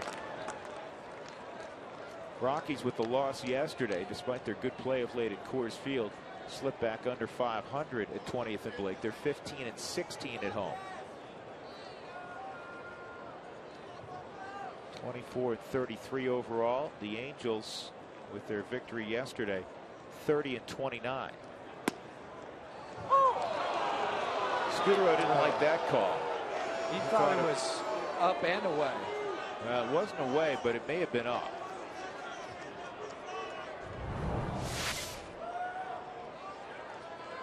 Yeah, I think see that call very, very much. No, and it's, I think, tougher on a guy that, you know, is typically very selective, not a free swinger. And Scudero goes down, and he's hot. So the Rockies leave him loaded in the fourth. 8-2.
ahead. It's powered by your Colorado Hyundai dealer. Step up to the plate, get more miles per gallon with the hottest car line in America, Hyundai. Rockies will have one more against the Angels tomorrow afternoon.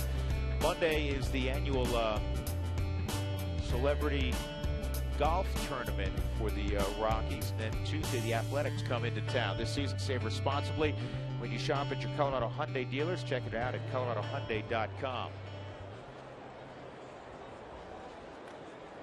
T-shirt giveaways. Nobody wants to put another shirt on, but they do want to cover their heads. 90-plus degrees here at Coors Field. Bottom third of the order for the Angels in the fifth against Guillermo Moscoso. Jeff Francis, rough outing in his return to the Rockies. 3 1/3. He gave up 8 runs on 10 hits. Couldn't find the corners. And he needs to.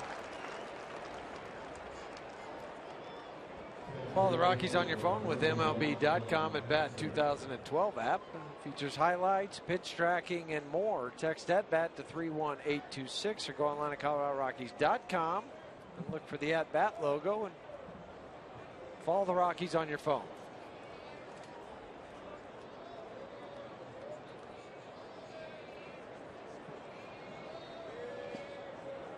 John Hester's 1 for 2. Yesterday, in his last at bat, he got a base hit. It was the first time in his career they had hit against the Rockies. He's a guy that played a little bit for the Diamondbacks. He'd got 22 at bats without getting a hit against Rockies pitching.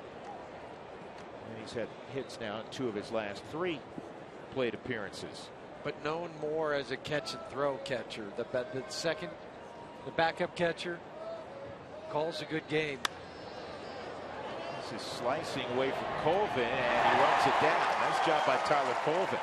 The ball traveled further than what Tyler thought it was going to, because he cut over in the warm day. He had to slice back and reach over his shoulder and make the catch. Watch him, he's going in a straight line. Oh no, I got to back up and change the route angle. That was a ball that you can't run to a spot. He kept his eyes on the trajectory the whole time.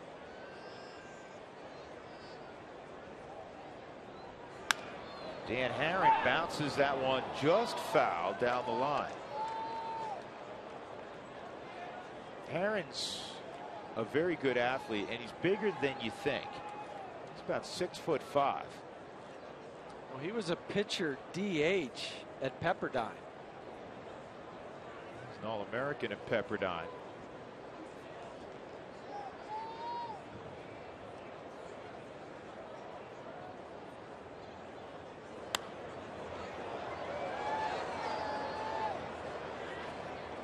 Yeah, I was looking down that list of combined no-hitters. We were chatting about it earlier with Seattle getting the combined no-hitter.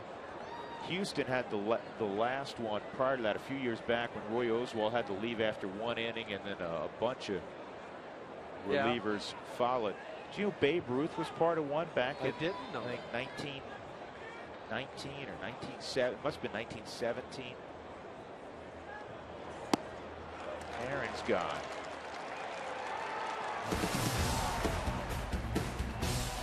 Actually, Ruth got ejected early in the game. Ernie Shore came on last 9 innings.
Giambi, and then a pinch hitter.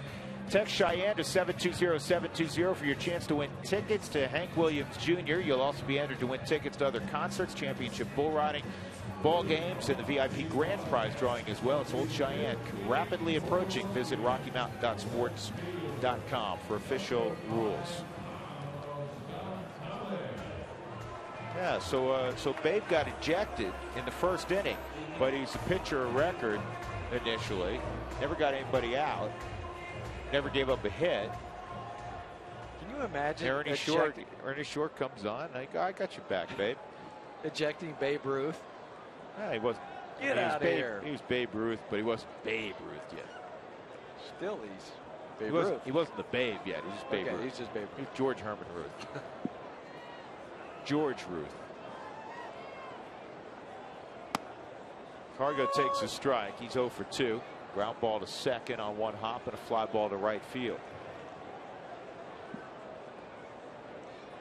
Salas had a bunt hit last night. Other than that, 3 strikeouts, and he tomahawks this into the seats.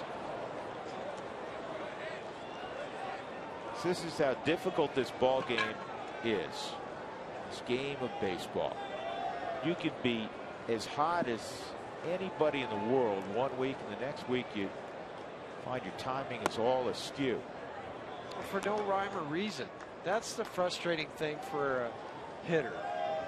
I'm seeing the ball, I hit it, I'm not thinking, the ball finds a hole. And when you start to scuff, it's my leg kicked, it's my hands, are they in the right position, am I seeing the ball?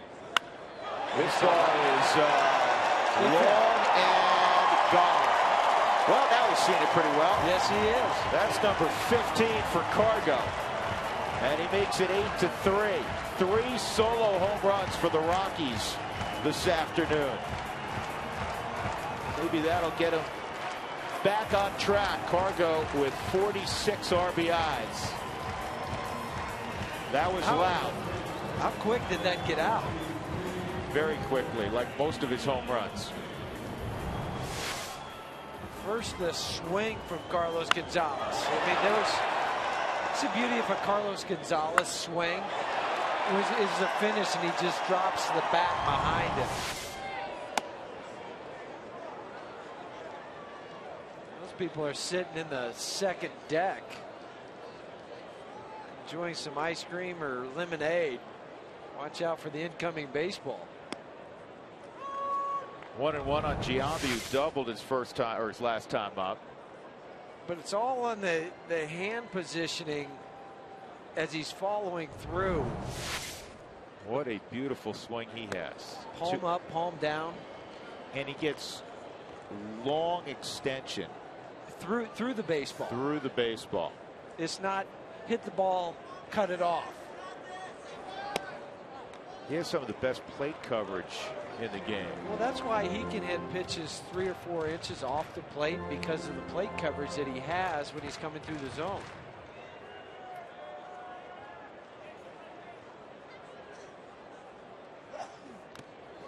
Cargo with that home run's now just 1 bomb away from tying Carlos Beltran for the lead.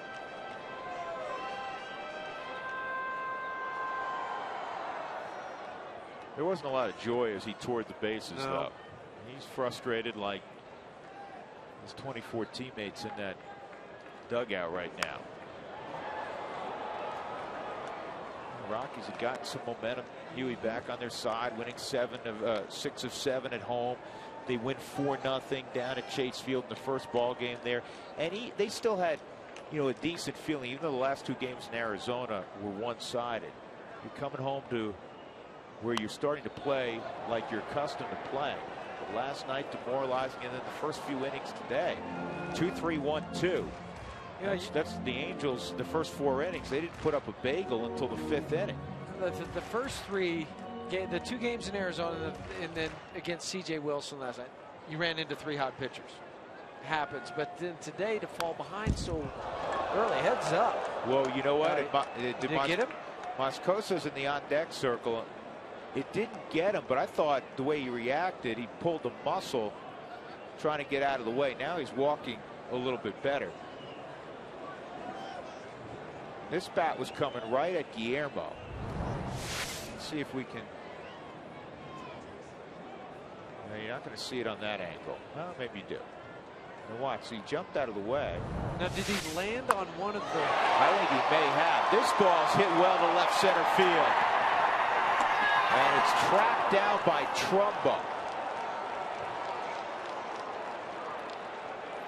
Giambi gave it a ride. It's a long out, first of the inning. The deepest part of the park, 420.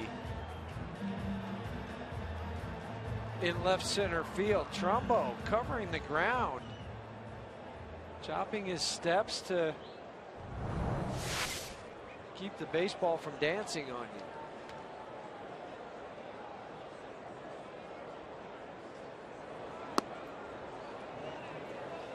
No, but to Moscoso a moment ago, the bat didn't hit him, but I think he stepped on all the stuff that's on the on-deck circle. The weighted bats, the donuts, step on that when he was getting out of the way.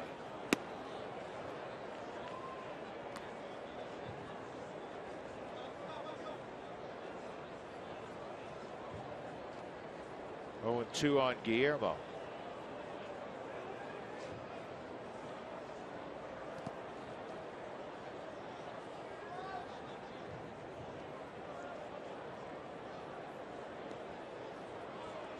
Angels won 86 games last year, did not go to the postseason. It's hard to imagine unless they have a spate of injuries. Look at this. Moscoso one off the wall in left. Leg's all right because he's hustling a second with a double. Moscoso is second hit of the year. Why would you throw a pitcher an 84-mile-an-hour cut fastball? Speed up his bat. But that's what Dan Herron did. Guillermo Moscoso, I'll take it. First career extra base hit for Moscoso. Colvin at the plate is 2 for 2, a home run and a single.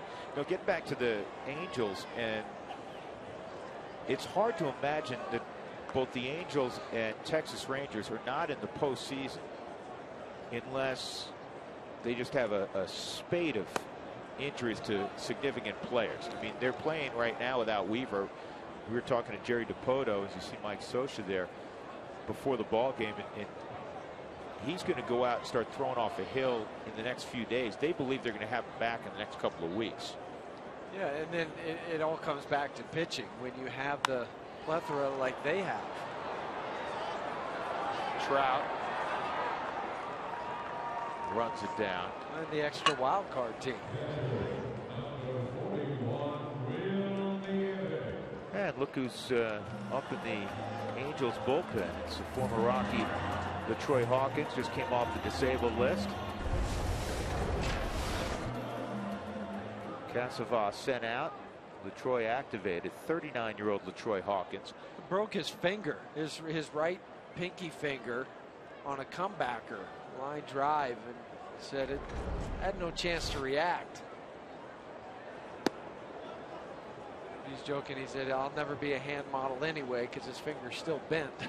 He was showing me last night. We happened to be walking out at the same time in the tunnel underneath the stadium, and I said, "How's the finger?" He goes, "I'll be ready tomorrow, but take a look at this." And it still didn't look too good. Looked like he played in the NFL, not Major League Baseball, huh? Or a basketball player, when you get that, the basketball hits the end of the finger. Yep. And bends it. 1-1 on Will Nieves. Nieves 1 for 2. Moscoso out at second base. Well, LaTroy had a really good big league career. Sharp guy, very well read, and he's always in phenomenal shape. But he was telling me yesterday that he's changed his diet. He's gone basically, he's become a vegetarian. He says he feels great. Still getting guys out at 39. Nieves thrown out by Eric Ibar. Rockies get another run back. Carlos Gonzalez with his 15th home run of the year.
The Rockies offense trying to catch up. They're down to the Angels 8-3.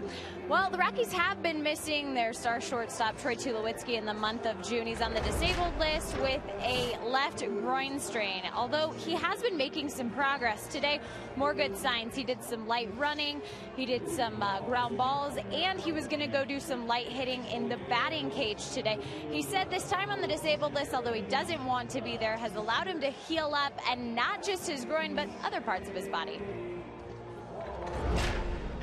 Going out there today, the rest of my body feels great from not having to play every single day, but there's also that part that likes hurting sometimes, because I know that means that you're out there playing the game hard and trying to help your team. Tulowitzki eligible to come off the disabled list June 15th. There has not been any sort of rehab assignment planned for him. He needs to show a little more baseball activity before they get there. Drew? All right, Jenny, thanks much, but it's good to see the hint of the smile and knowing that Troy is not all that far away. Well, just watching him today, he just looked better to my eye. I know I'm not a trainer, and Doogie's one of the best, Scotty, all those guys that work with him, but just watching him run today compared to yesterday, it seemed much more smooth. Just got to be careful those back of the leg injuries. This is Trout, and he hits the ball to right center field pretty well, but Colvin's going to get over there and make the catch, and the Rockies finally retire Mike Trout. Out. It's like the Little League guy that when you finally get him out, the other team starts celebrating. Well, he's had a couple Little League days here. One gone. Torrey Hunter will come up. Top three in the Angels lineup today, 6 for 8. Sack, fly, and a walk. 4 ribbies, 5 runs, couple stolen bases. Trout has both of those. Torrey Hunter's 2 for 3.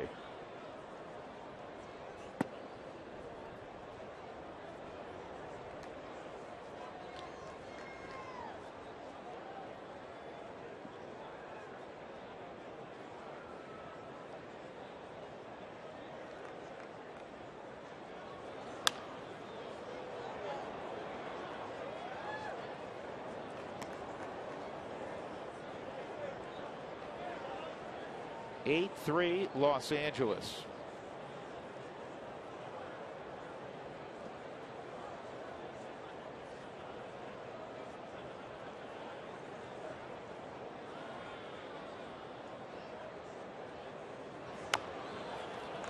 That's going to be very difficult.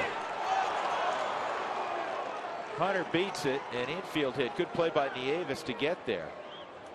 Yeah, Jason Giambi was putting up his hand like, don't throw it. But because Will grabbed the ball, spun so fast, that made that play much closer than what it was appearing out of the box. You know what? He almost deked Torrey Hunter because Torrey slowed up as if, okay, now it's a hit. And then all of a sudden the ball was there. And maybe he saw Jason put up his hand. How about this today? This is really unusual. I don't think I'm going over my scorebook again. That's the 12th hit. They're all singles. We had a game like that a few years ago. 12 singles for the Angels. Pujols at the plate. Got a sac fly, a single, and a walk. He's driven 2 in and scored 1.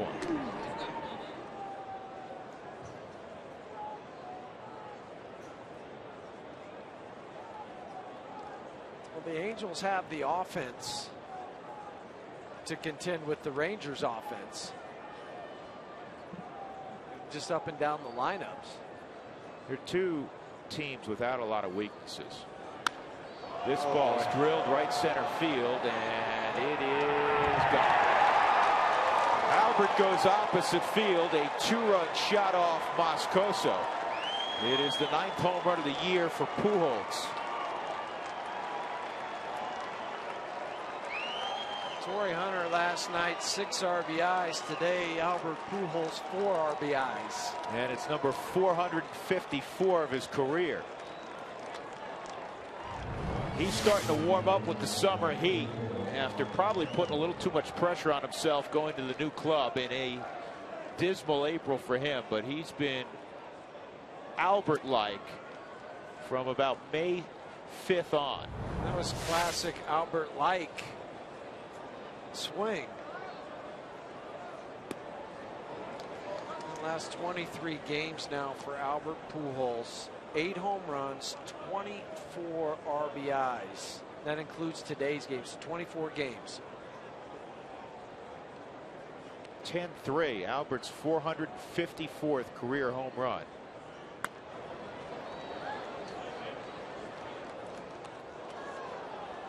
Chipper Jones with Atlanta has 459. Jose Canseco, obviously has long been retired, 462.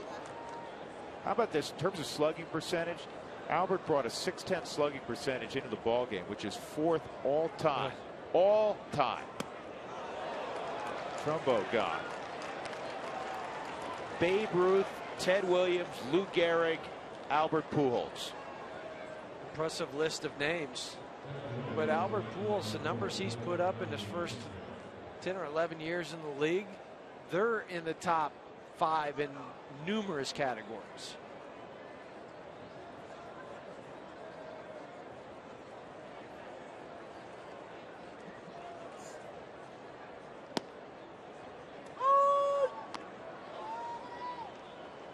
Strike 1 on Howie Kendrick.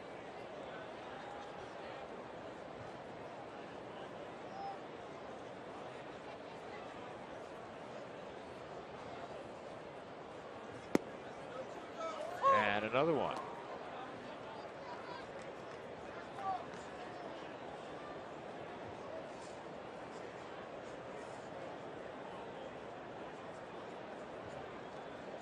Talking to a number of people before the game, when you're at Coors Field, you know how good an offensive park it is, and when it's as warm as it is, you just have that feeling, man, there could be some crooked numbers put up on the board. Now,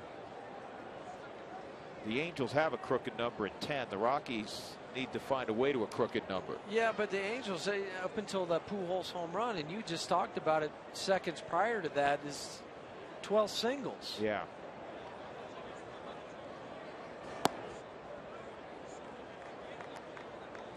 The Rockies have 9 hits. 5 of those are extra base hits. 3 home runs, 2 doubles.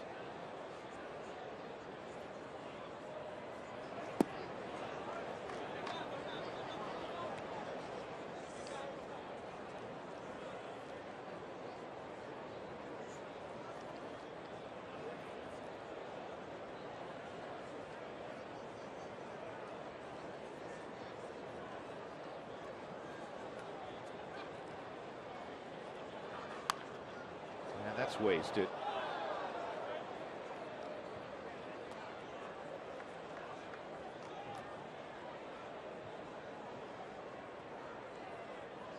Moscoso in relief of Francis. Jeff Francis went just 3 1/3, 8 runs, 10 hits. He walked one, he struck out one. Rockies have 3 solo home runs in the game. Scudero, Colvin, Gonzalez. And it took Jeff 74 pitches to get through those 3 1/3 innings. 50 of them for strikes.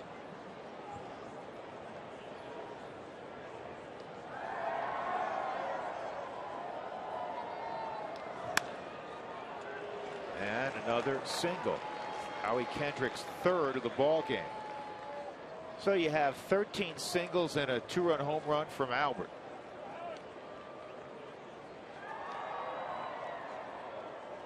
And this is Albert with an O. Alberto Callaspo.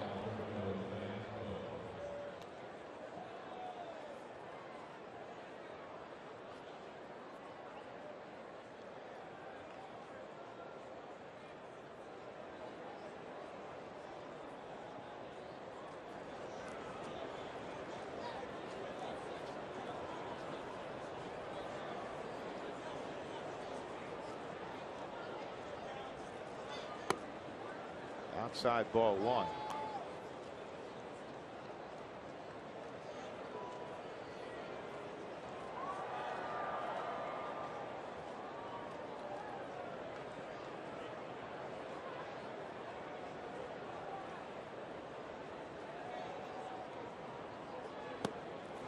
On the outside corner for a strike.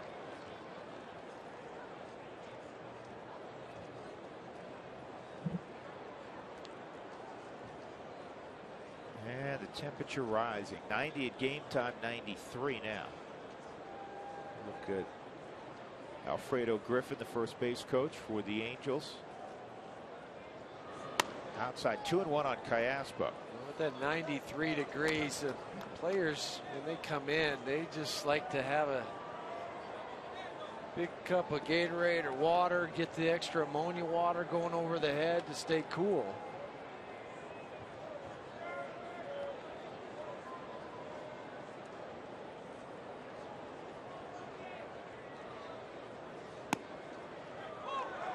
Two and two.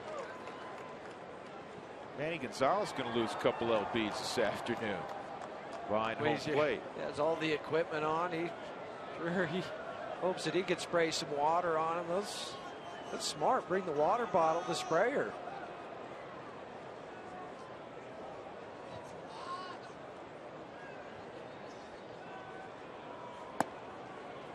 And now it's full, so Kendrick will be in motion.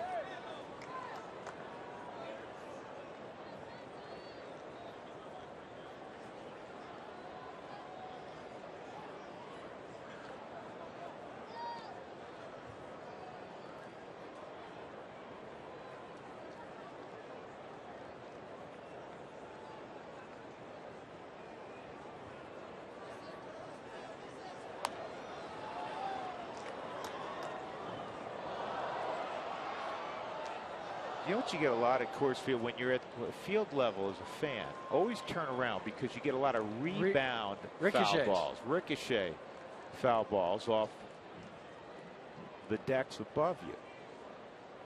An occasional hand above you too. They clanks off the hand. Yeah. If you don't bring the glove.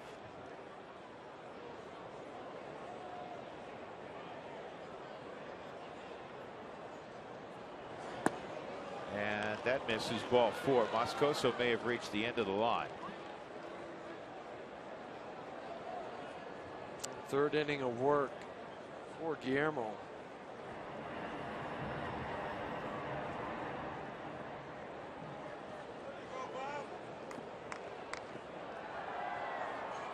It's Bob Apodaca.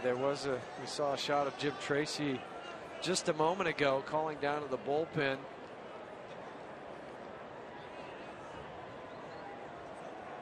Some activity stirring around. Nobody's grabbed a baseball just yet. And now it is Rex Brothers. Eric Ibar's coming up. 2 on. 2 runs already in the 6th inning. The Angels have a season high 10 runs.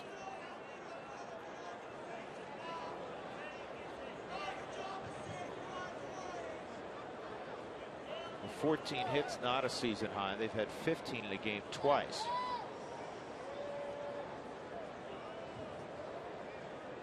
Mike Scioscia spent his entire playing career with the Dodgers. He was with 2 other teams late in his career, but never got on the field because he was hurt.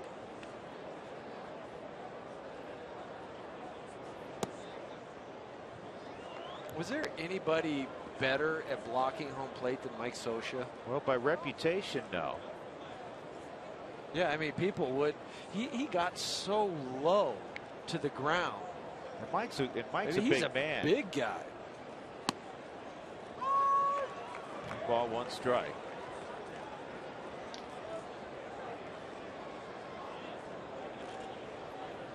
Last 2 years he was with San Diego and Texas, but he never got on the field.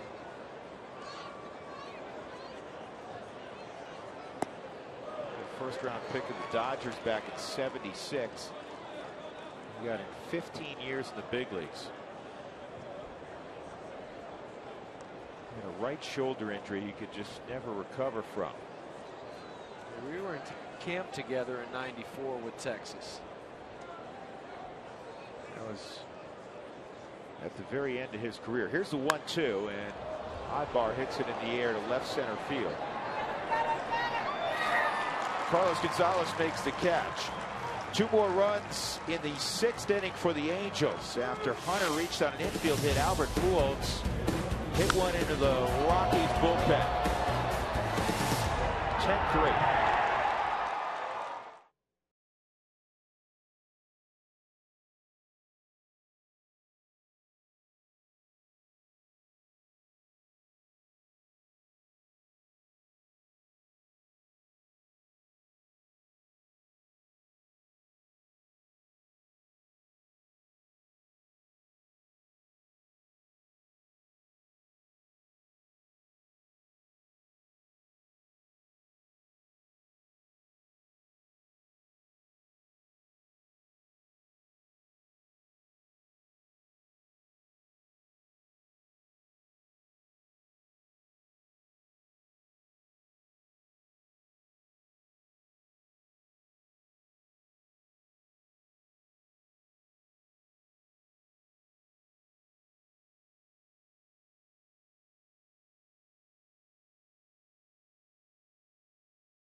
Packed house. Well, maybe not a packed house.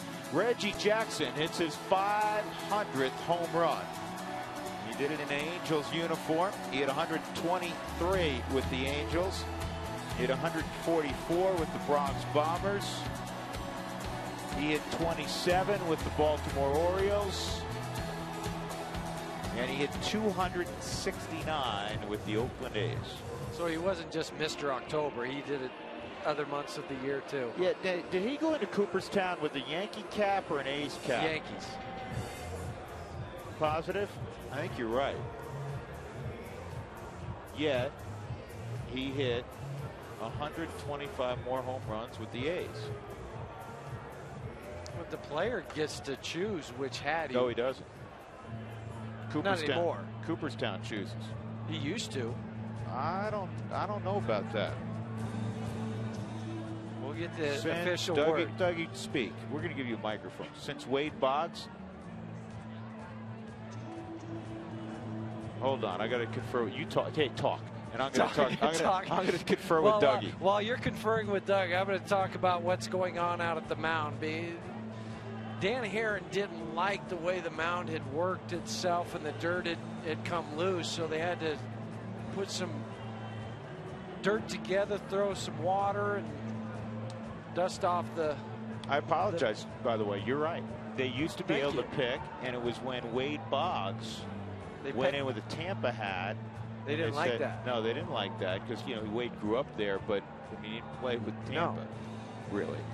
And so they changed it. I thought that Cooperstown always made the selection. So Reggie actually selected the Yankees. I apologize. I stand corrected. Okay. I remember a big to-do the last few years about, hey, what hat will this guy wear? What hat will that guy wear? And Robbie Alomar. You know, it's up to Cooperstown. Yeah. And speaking of ball caps, this is a great lead into this Sunday, because all kids this Sunday will receive a Kids Rockies baseball cap courtesy of King Soopers. So get your tickets today, which is the game tomorrow.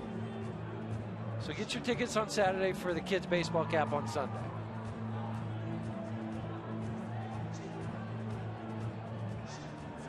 Well, Pablo Sandoval, as they work on the mound, Pablo Sandoval was activated today by the San Francisco Giants. He's been out with that hamate bone injury, and he insists he'll get back to a rigorous fitness routine. Well, what were you doing while you were on the DL? I'm just passing along information. I know. I'm commenting. It's important what I think, what they think. My coach, my trainer, Sandoval, said Saturday, if they think I should lose weight, I'm going to lose it. The way I feel great. So you've had 4 to 6 weeks on the DL where you have nothing else to do because you're rehabbing your hand. So you can hop on a bike or a treadmill during the game. And okay, just wondering why he thinks now he has to go out and lose weight when he's starting to play again.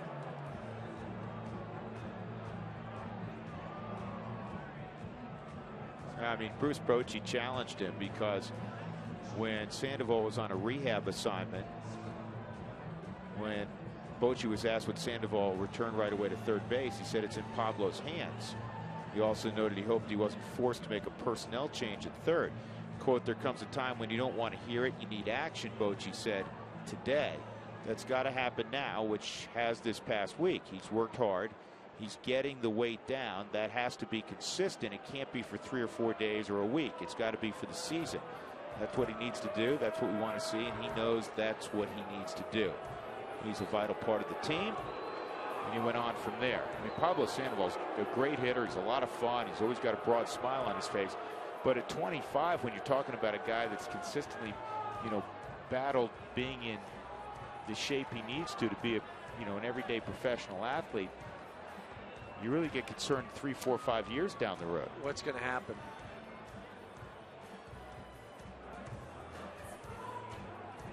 Well, while they continue to work on the mound, we're going to take a quick break. 10-3, the Angels leading.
And he just completed his warm-up pitches.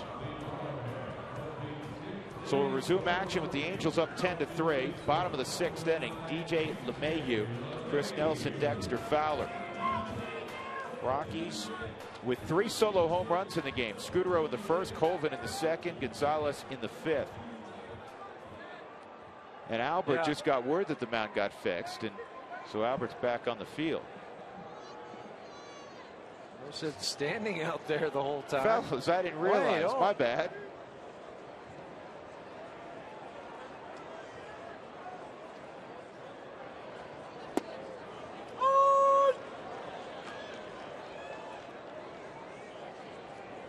That would have made the ground ball very, very interesting had Albert not made it out. You'd have to play that game you played as a kid when you tried to just hit the runner with the ball. Yeah, they frown, they really they don't like that one at this level. It's outside 2-1. Of course, that was usually played with a wiffle ball and not a baseball. Well, in tough neighborhoods, we played it with the hard ball. Oh, did you? Okay. The soft neighborhood I grew up in, we just played with a wiffle ball.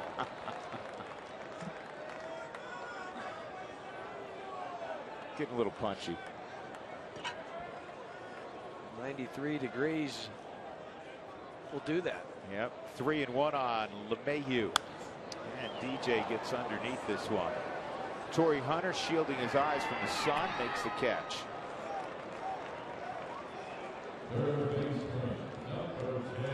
Today's CenturyLink high-speed pitch, fast speed, and a low monthly price. Visit CenturyLink.com. Dan Herron, 90. Jeff Francis, 89. Chris Nelson had a base hit through the left side of the infield in his first plate appearance. That came in the 4th inning. He came in a double switch for Pacheco.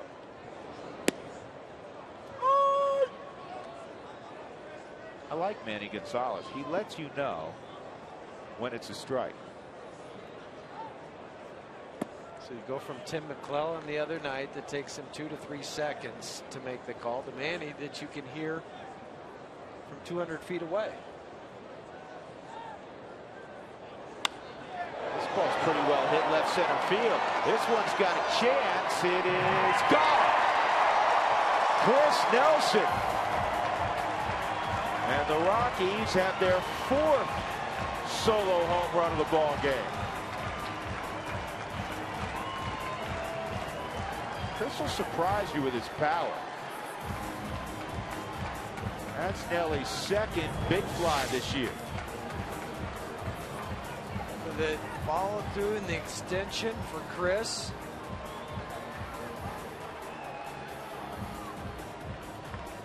And hit it out to 421 feet into the first row of seats.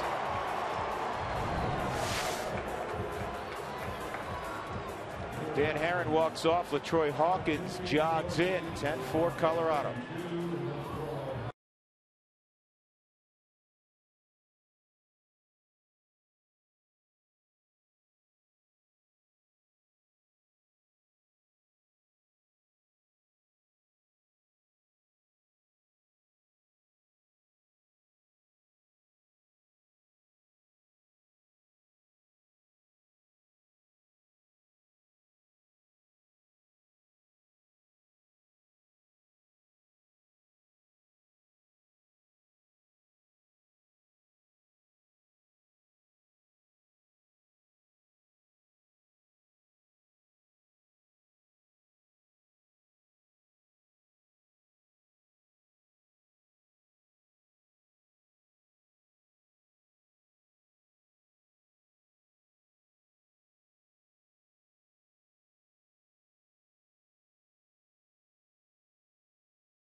he and Tyler Colvin perfect a new handshake.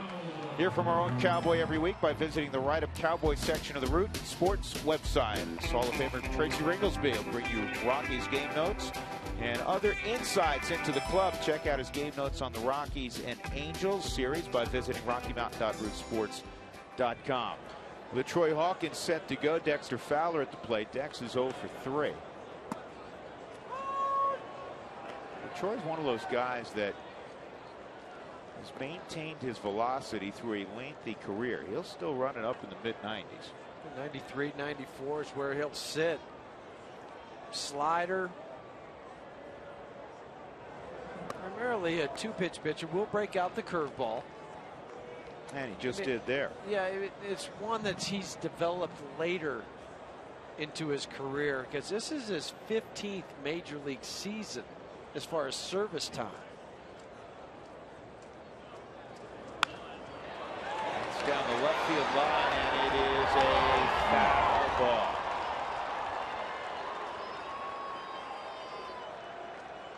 Phil Cuzzy got a good look at it.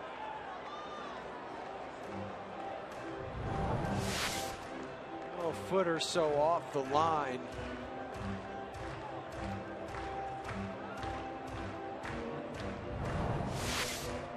Dexter taking no chances. He was all the way around first, halfway to second before he pulled up.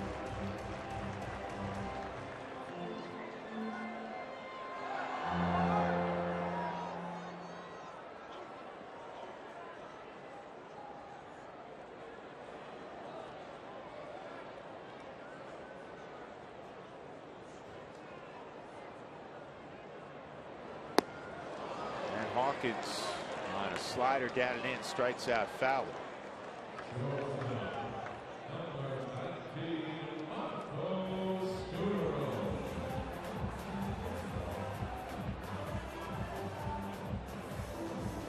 Scudero a home run in 3 trips today.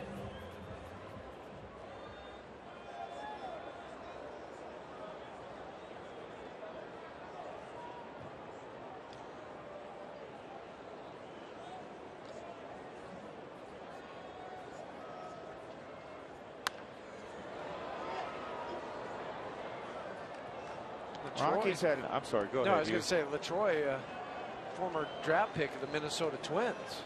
Came up in the Twins system.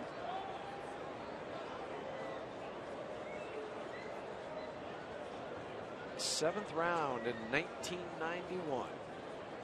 He's a South Bend kid, Gary, Indiana kid, isn't he? Yes. That's a base hit for Marco. Gary, West Side, Indiana High School.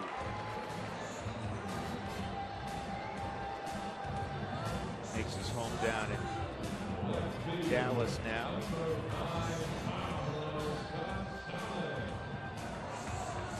So that'll bring up Cargo. He got the crowd excited in his last at bat. One of those monster home runs he's capable of. Line shot just inside the foul pole and right.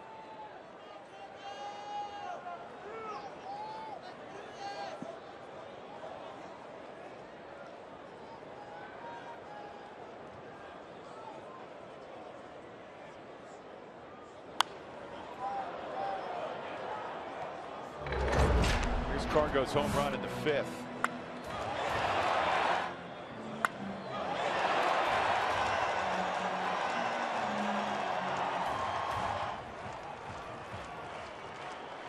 Second in the league in home runs, second in RBIs, second in slugging percentage, leads in runs scored and total bases. Ball and a strike.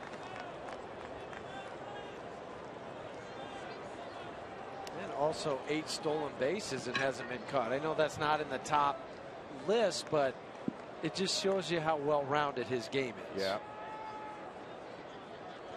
I've said it many, many times. There's nothing on a baseball field that he can't do better than just about everybody else. And make it look effortless. 1-2.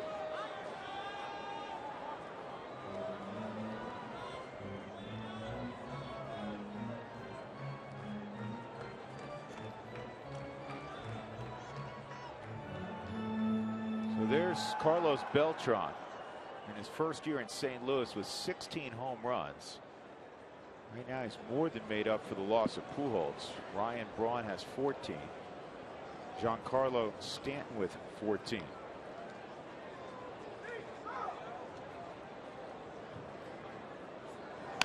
And this is a ground ball to short. That'll end the inning as Ibar races to the bag. 6 innings complete at Coors Field. The Rockies get a home run from Chris Nelson. It's 10-4.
Energy high efficiency inning. Learn about energy efficiency and how to save money in your home by visiting responsiblebynature.com.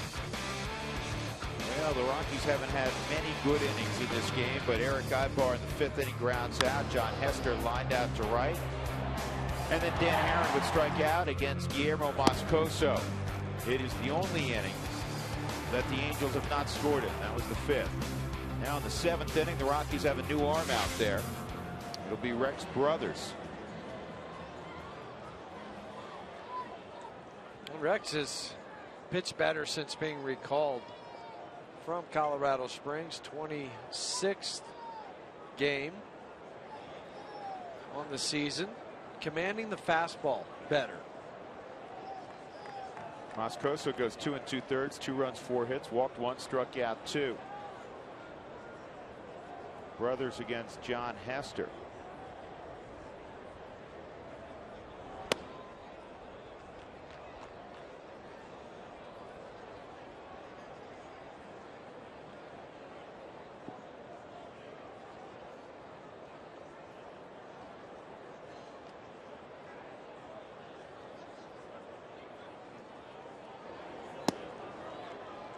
One and one.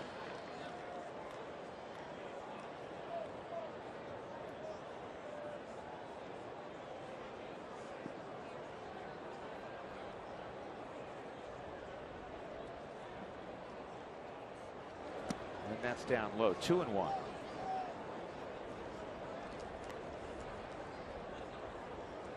Key for Rex is to,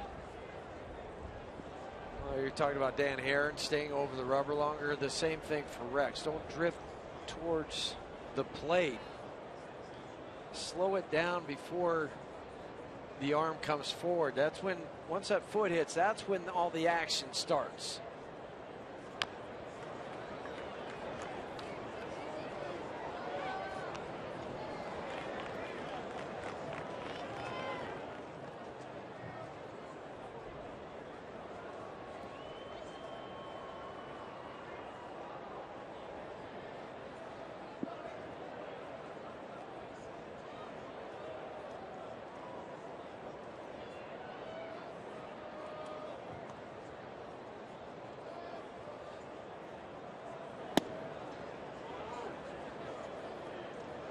The count runs full, 3-2. A lot of power pitchers will throw and have a higher pitch count.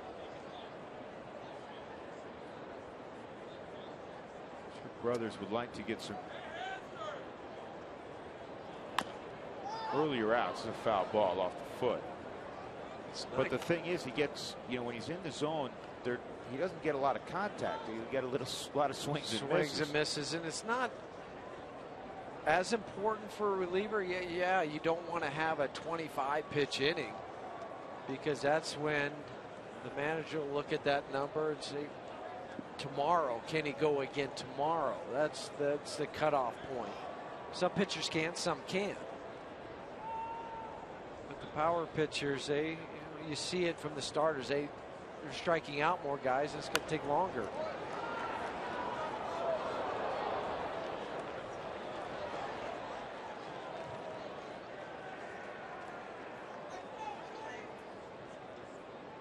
You can get quick outs. It saves the wear and tear and the extra throws on your arm.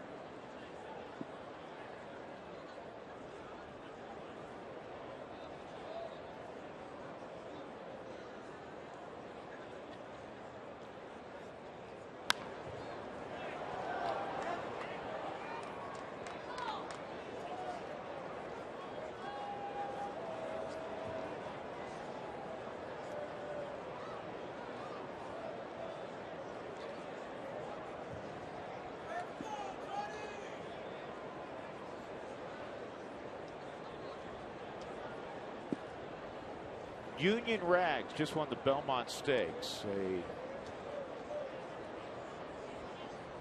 unfortunate Belmont Stakes in that it did not include the winner of the first 2 legs of the Triple Crown. I'll have another.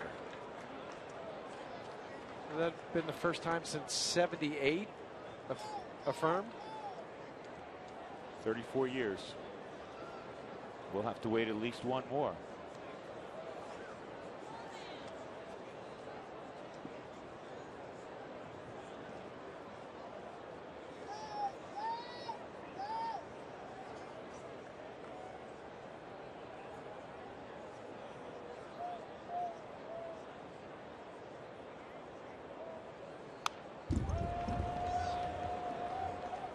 Hester's now really bogarting the camera time, isn't he? It's a lot of TV time. John Hester, come on, put the ball in play. Next pitch will be number 11.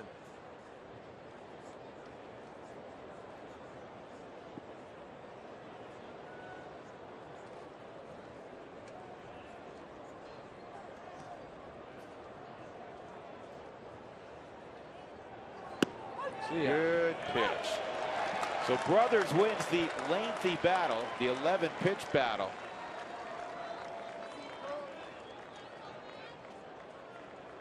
This might have been the best pitch he had in his whole at bat to hit. Mike Shaw Subaru Supermo just showed it belt high, middle part of the plate.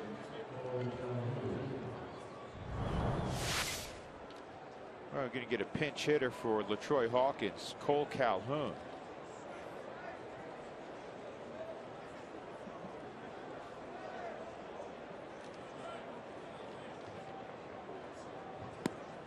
Cole attended Yavapai Community College in Prescott, Arizona, and then transferred to Arizona State.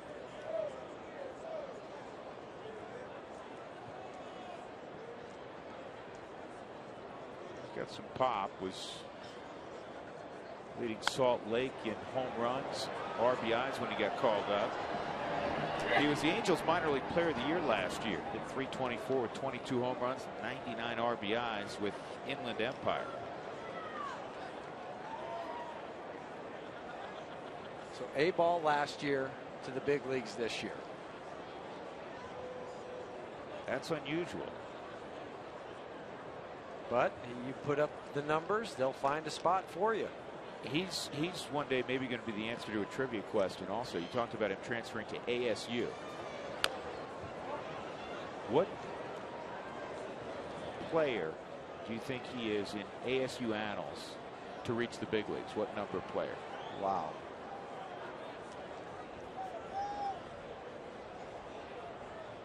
100. Yeah, I mean, he's number 100. Isn't that amazing? That is. In one sense it is, but if you think back to the history, all the number 1 picks they've had, and all the other guys that have come through that program. They didn't have too many guys in the Cal League, though, throwing from the left side like Rex Brothers. 2 outs, and that'll bring up Mike Trout. This will be interesting.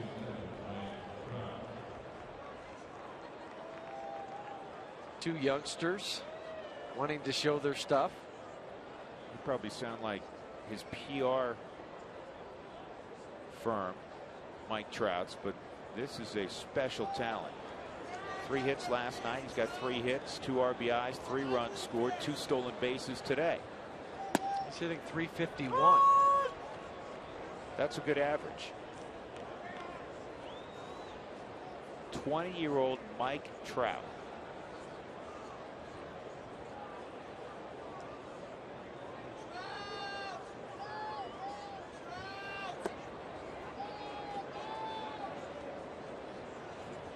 I said to Torrey Hunter today, I said, you didn't tell us he was that fast. He said, I'm telling you. There's Torrey on deck. Torrey's sitting in the catbird seat. Mike Trout hitting in front of him. Albert Pujols hitting behind him. Yeah, that's a nice little spot to be in, isn't it? Slider misses 2-1. I didn't think about that. Yeah, comfort level. This guy's been on base. He can steal a base. He's got speed. I'm going to see fastballs because of his speed. If they get by me, they got to worry about the guy behind me. It's comfortable for Torrey, but not for the opposing team. The pitcher's going, wait a second, this Trout guy's pretty amazing.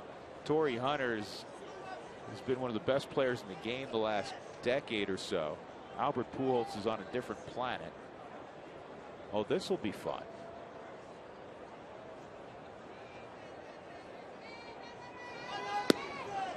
On the outside corner, good spot from Brothers. 2-2 on Trout. Trout over his last 12 ball games, he's hitting 11 of them. He's 24 for 53. We'll do the math. 453. Actually, Doug, you'll do the math. And also 14 runs scored. 2-2 on Trout. And it's a ground ball to LeMahieu. Good inning from Rex Brothers. 2 punch outs and a 4-3. Stretch time at Coors Field. 10-4 LA.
Each day by Cooney Lexus.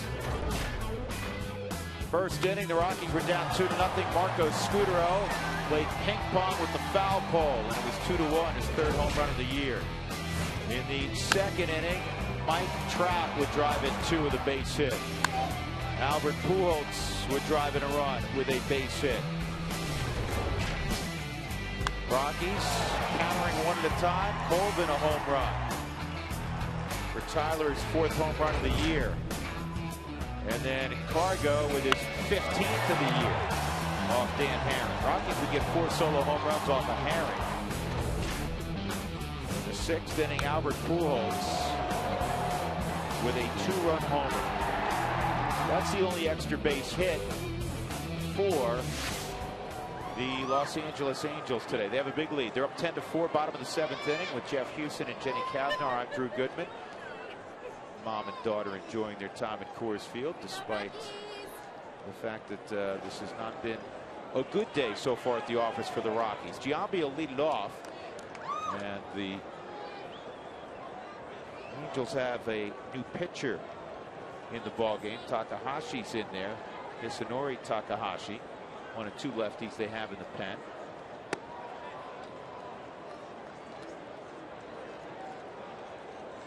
Eric Young Jr.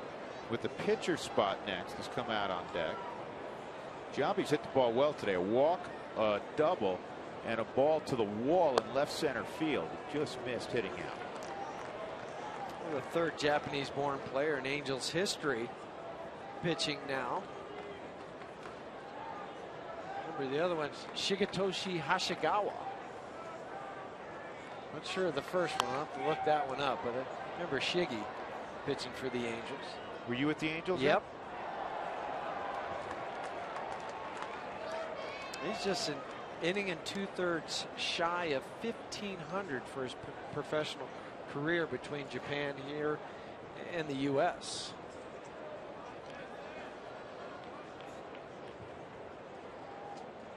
You know, you were talking earlier about how Dan Herring will pause over the rubber. That is a trait we see with a lot of Far Eastern pitchers. Yeah, that's just the way they teach it over there. And Ishinori does it 2 or 3 different times. There's 1, there's 2. And it's got to be hard, Huey, for a hitter to get the timing down, the mechanism of, all right, when do I go? Yeah.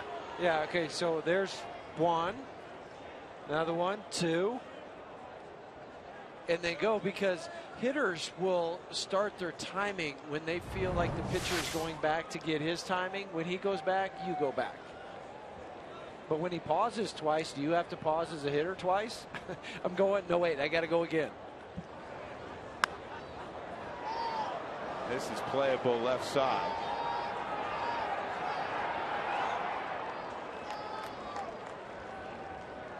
One out.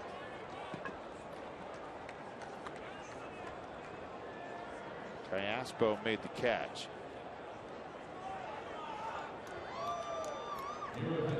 Hey, in an effort to strike out hunger, the players' wives will be at all gates next Tuesday collecting non-perishable food items and monetary donations to benefit the Denver Rescue Mission. Tuesday, June 12th. Oakland Athletics making an appearance at Coors Field.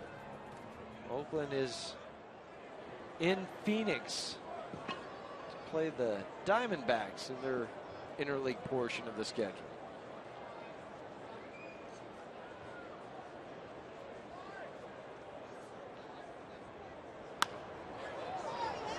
Junior hits this one to Torrey Hunter in right, and that's the 2nd out. That'll bring up Tyler Colvin.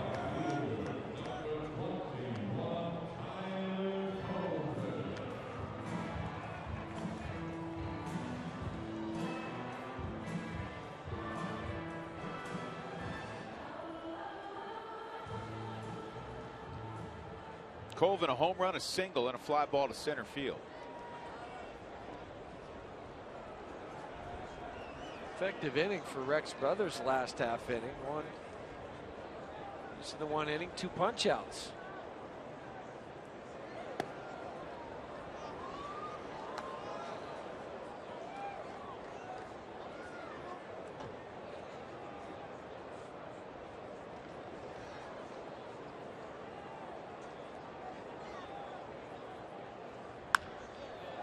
This ball in the air down the left field line. If it's fair, it could be gone. It's gone again. Tyler Colvin with his second home run of the ball game. It's 10-5. The Rockies have 5 solo blasts.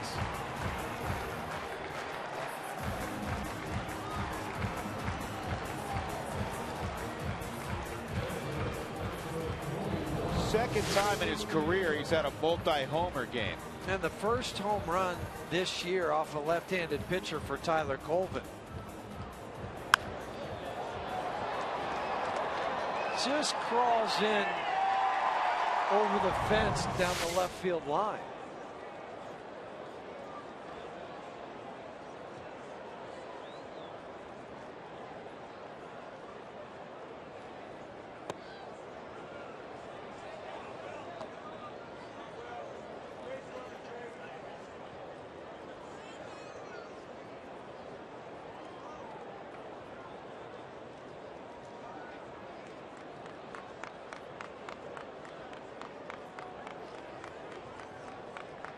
Here's the 0-1 on Will Nieves. And a good changeup. Well, the third guy to play for the Angels, born in Japan. I should have known this one was Hideki Matsui. Forgot about that. Back in the game. The big league level. Here's the 0-2. But our trusty Doug Moreno comes up with that name for me. Thank you, Doug.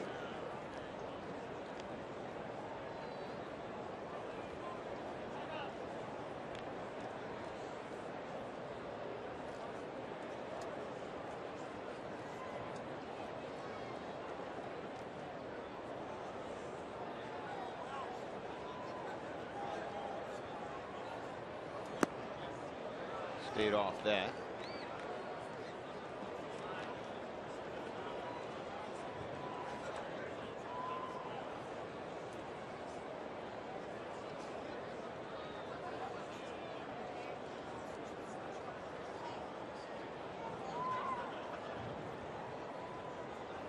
One-two on Will Nieves. And Will fouls it off. Will enjoyed a really good spring. Opened a lot of eyes in the Rockies organization. Catching not completely dissimilar from pitching. Now you need a ton of pitching. We all know that. You need a ton of quality pitching. You're going to need more arms than you start the year with. You're typically going to need more catchers than the two that most teams start with. 4 or 5 because of the foul tips. Well, Nieves strikes out this time against Takahashi. Tyler Colvin having a day. His third hit of the ball game, his second home run of the ball game, and it's 10-5. You never know.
Coors Light freeze cam. It's a nice running catch by Tyler Colvin. Reaching up and making the grab on a day where the ball is really traveling. Colvin's had a good day offensively and defensively. That's brought to you by Crossbrewed Coors Light, the world's most refreshing beer. 10-5. The Angels leading the Rockies. 8th inning. Torrey Hunter, Albert Pujols, and Mark Trumbo to face Adam Ottavino. Rockies, for the second time this year, have 5 home runs in a game. The other time was on May 27th in Cincinnati, when they had only 5 hits and they had 5 solo home runs. Yeah, in that game it was Tulo had a home run, Cargo had the 2 home runs, Kadire had 1, and Dexter Fowler had a home run in that game. We also, the Rockies, excuse me, also had 5 home runs in a game against Houston. Right. But that was the one in Cincinnati was memorable because it was 5 solo home runs, 5 hits. Well, and there's also a record 9 home runs that day at Great American Ballpark. And it was 95, 96 degrees.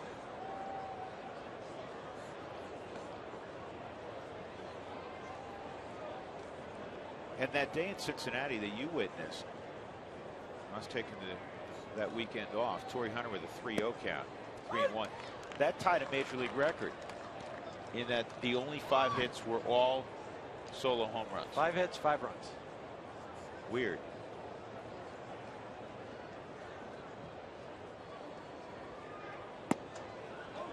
And Hunter draws a walk, so we'll check in with Jenny Kavner. Hey, Jenny. Hey, Torrey Hunter, Michael Kadire, teammates at Minnesota from 2001 to 2007. Michael told me today, I want to see Torrey Hunter go after the night he had last night. But Torrey Hunter told me that Michael Kadire is his protege. My first instruction league, he was in instruction league, and we were lockered next to each other, and I'm pretty sure it was for a purpose. And, one thing that Torrey taught me that I really took to heart was the fact that hard work replaces everything. He always used to say that, because he was struggling at the time, he always used to say that if he didn't make it to the big leagues because he wasn't talented enough, he could live with that. But if he didn't work hard enough, that was on him, and he wouldn't have been able to live with that. And I took that to heart. Well, it's easy to see the way that Michael Kadire plays every single day, the heart and the hustle that he plays baseball with. Torrey Hunter does it the exact same way. So I do have to agree with Torrey Hunter. He may have had a thing or two to do with that. Well, they spent, Jenny, a long time today. Michael came back out after the Rockies took batting practice, and Torrey Hunter's group was hitting it. And after Torrey would take his swings, he'd run over, and they would, they were laughing and chatting together, and got to spend a good amount of time out on the field prior to the ball game. This is high in the air to deep left field by Albert, and he's going to come up a little bit short. Cargo makes the catch, and Torrey Hunter is just safe at third. Great throw from the 390 mark all the way to third base. So you do the math. That's a 300-foot throw. Carlos Gonzalez showing off the arm that he has. He works the feet, gets rid of the baseball quickly. Hop. Nothing wrong with anything that Chris Nelson or Carlos Gonzalez did. Torrey Hunter slides away from the tag towards the inside part of the bag. This is how close it is on the Mike Shaw Subaru Supermo. But to finish that point just a moment, that's just the way the Twins organization was run, though. This is the way you have to do things, and we're not going to just move you along because of where you're drafted.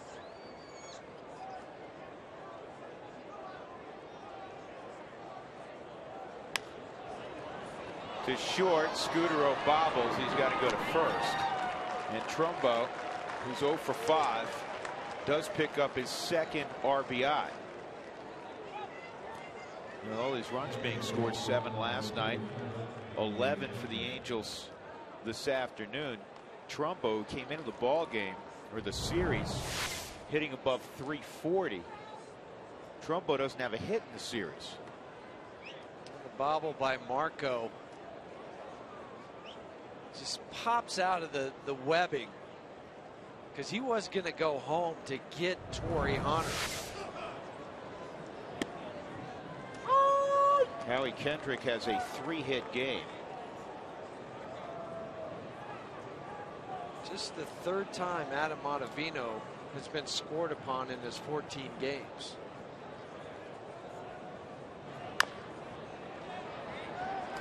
Chris Nelson.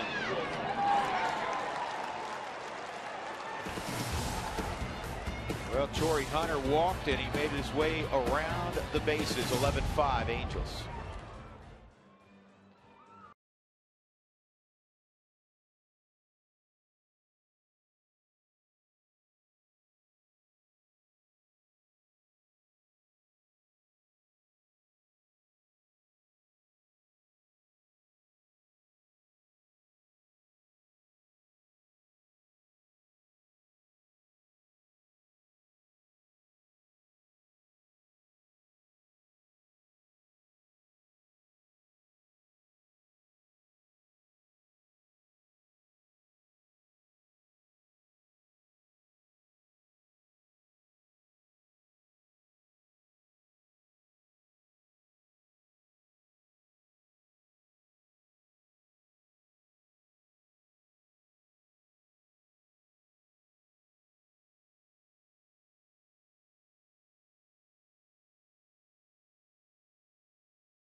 They have scored in every inning but the 5th and the 7th.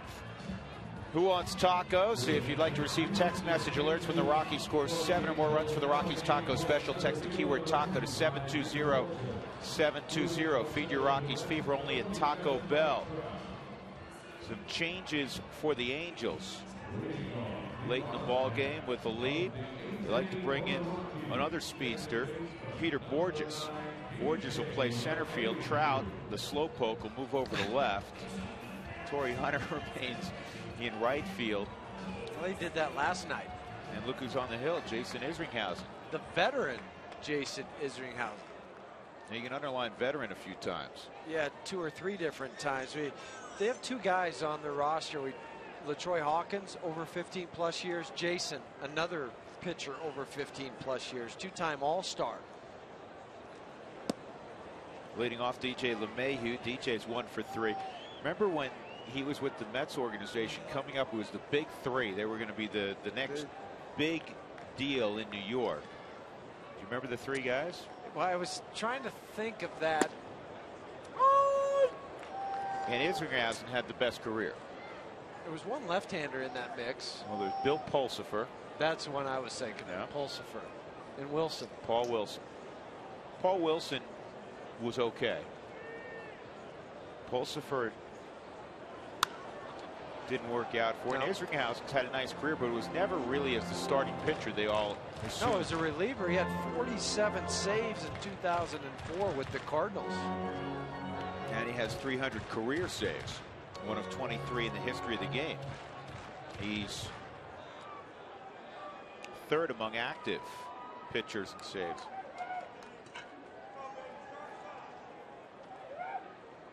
$37,801 in the house as LeMahieu bounces to Kendrick. 1 out.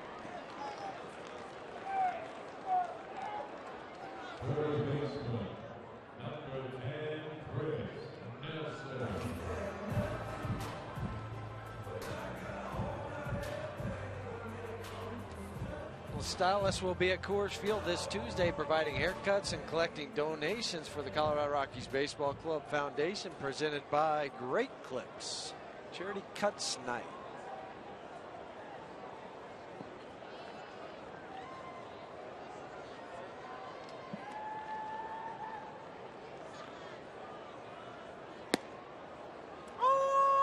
Nelly came in the fourth inning, but he's had an afternoon, a single and a home run for Chris. He just stays prepared. Whenever his number is called, he was opening day third baseman, got hurt, and has to find the role of utility guy. Yeah, I want to talk about Esmil Rogers for a moment. You're talking about guys that, you know, in the case of Chris, he's had an injury or two this year, has been up and down, rehabbing, and Esmil Rogers was designated for assignment today. We got to know Esmil pretty well. He's been with the club the last few years. He's got an unbelievable arm, as we all know. He's just been so inconsistent. This ball line to deep left. Trout's there. 2 outs. And the Rockies finally had to move on. Last night, he gave up 3 runs, and he was designated for assignment today when Jeff Francis agreed to a big league contract. It didn't go well today for Jeff. 8 runs in 3 1/3. But I really hope, because Esmil's a great kid, and I really hope that somewhere he can find the place where he can add a little deception, because he has this wonderful arm. I mean, not too many guys fall out of bed in the morning throwing 97, 98. No, but he was given a lot of chances. He's given a ton of chances. Finally run out of patience, and you know, how are we going to get this guy to, and what role does he fit on the club? And finally, last night was probably the straw that broke the camel's back. Just said, okay, we don't know where we can throw him anymore. And it's at some point, it's the onus is on the player to figure it out, and he just couldn't do it. But you're right. You hope he figures it out, because he is a good kid, but it just wasn't going to work here. And sometimes that's the impetus it takes. Sometimes you have to go somewhere else. Well, it's a wake-up call. And again, if people are wondering why didn't the Rockies just send him down to AAA, they couldn't. He was out of options. And truth be told, that's probably why he stuck as long as he did, because now he's going to be going through waivers, and another team can claim him. Now, if nobody claims him, you know, the Rockies clearly would hold on to him. There's a walk to Dexter, but it's unlikely that some team won't claim a guy that throws 97, 98. Well, maybe it's a club like the Chicago Cubs that are real bad, 20 games under 500 or thereabouts, that would claim him.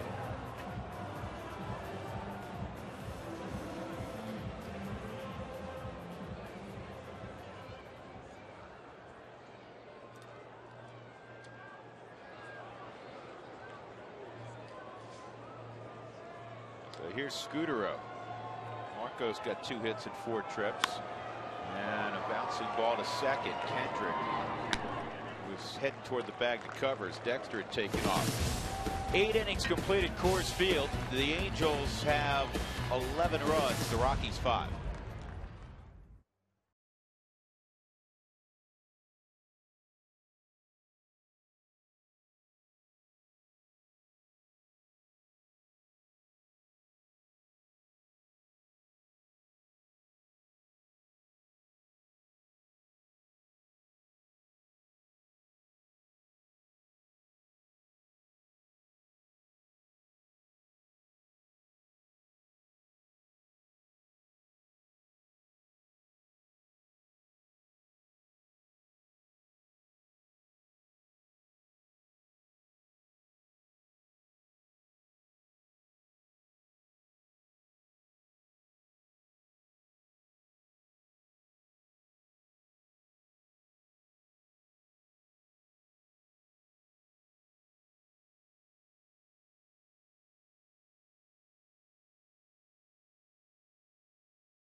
By Southwest Airlines. Find our fares online only at southwest.com.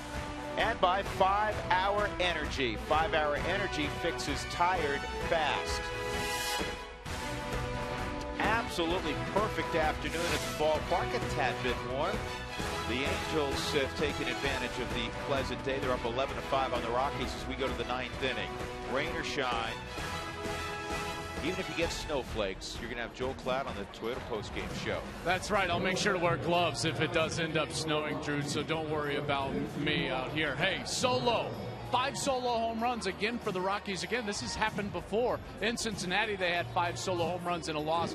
Looks like that again today. How about Trout and about Mike Trout? 3 hits again. That's 6 hits in this series. We'll talk about Mike Trout at the top of the Angels order. Plus El Hombre, which Drew, of course, is Spanish for the Hombre. 4 RBIs and a home run. He's pretty good as well. That's all coming up on the Toyota postgame show. All right, Joel, thank you. In the 9th inning, Alberto Callaspo will lead off. Matt Reynolds is going to handle the 9th inning for Jim Tracy.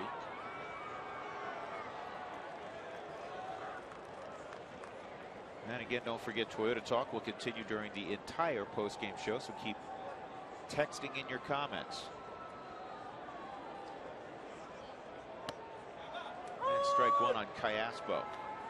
Matt came in last night for a third of an inning and got Callaspo to ground out. He had to come in for Rogers.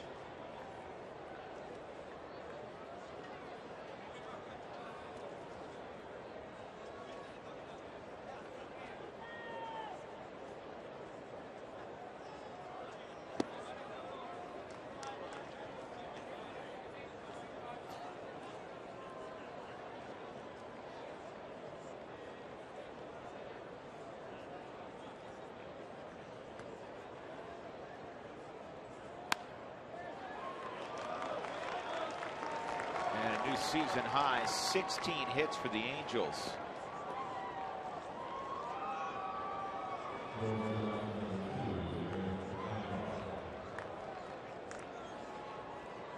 Actually, that's number 15. It ties a season high. 3rd hit today for Callaspo. And one of the 2 guys in the lineup without a hit is at the plate now, Eric Ibar. Ball 1 on Ibar.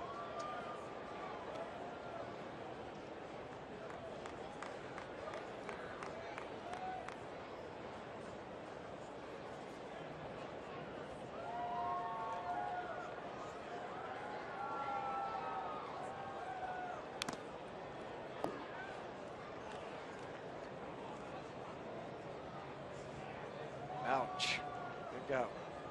It got Will's foot on the foul ball.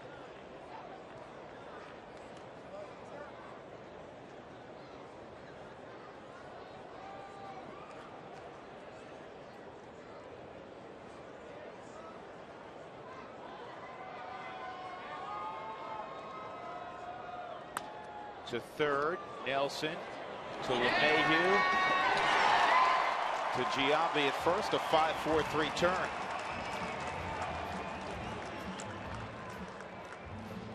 Clean all the way around. 2-hopper to Chris Nelson. Strong throw to DJ. And the transfer on the money to Jason Giambi.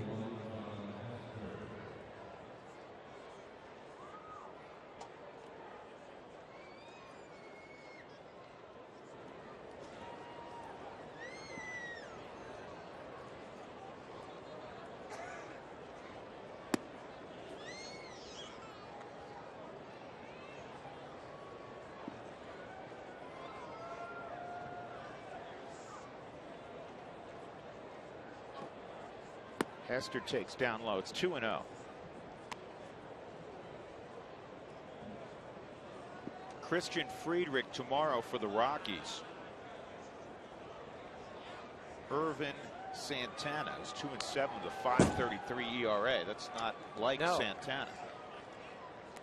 You were talking earlier about Weaver throwing and coming back soon, possibly. They're not quite sure what to do with Santana when he comes back. Do they leave him in the rotation? Do they slide him to the bullpen? I know Mike Socha has been adamant that he's going to stay there.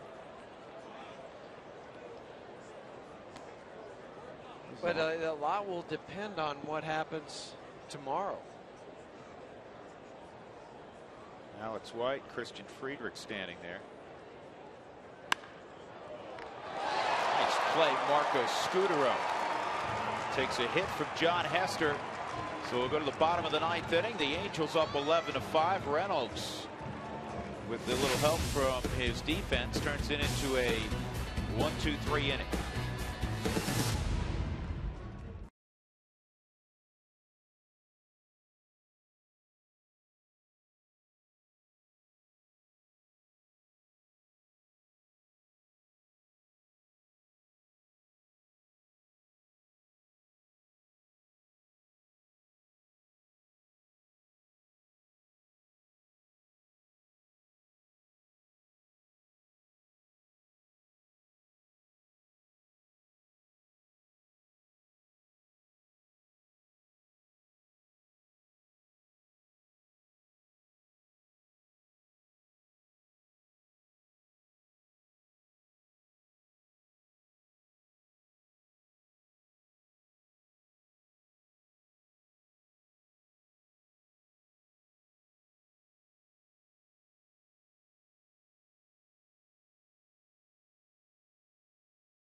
(11-5). After watching the Rockies and Angels tomorrow afternoon, we invite you to stick around for Rockies Weekly with Jim Tracy. We'll get to know Rockies catcher Will Nieves a little bit better, and we'll give you a wrap up of this week's Major League Baseball draft.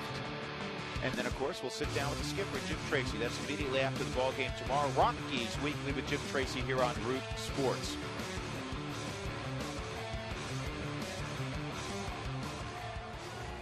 Well, about a month ago, Ernesto Frieri, who the Rockies used to see with the San Diego Padres, the Colombian native, was traded from San Diego to the Angels. And with the Angels, he has put up ridiculous numbers. His first 13 1/3 innings, he didn't allow a hit. Yeah, and all 11 out on the road have been scoreless. Well, he's allowed 2 hits on the road. The opposition's 2 for 35. Here he is in the 9th inning against Cargo, Giambi, and then a pinch hitter. Cargo a home run earlier. 1-1 the count. Fastball, curveball, slider for Frieri.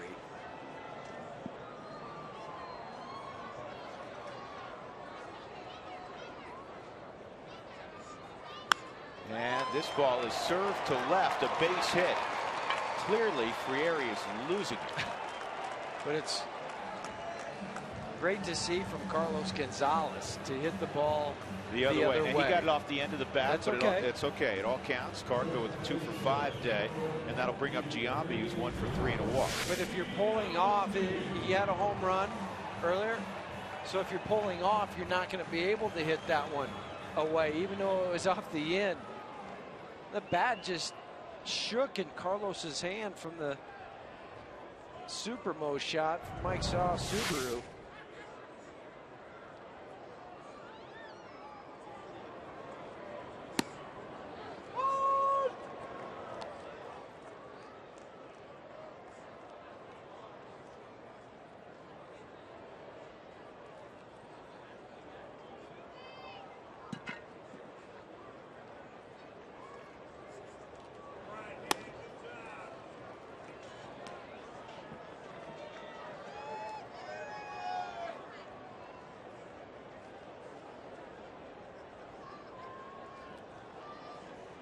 Third time Giambi's faced Ernesto.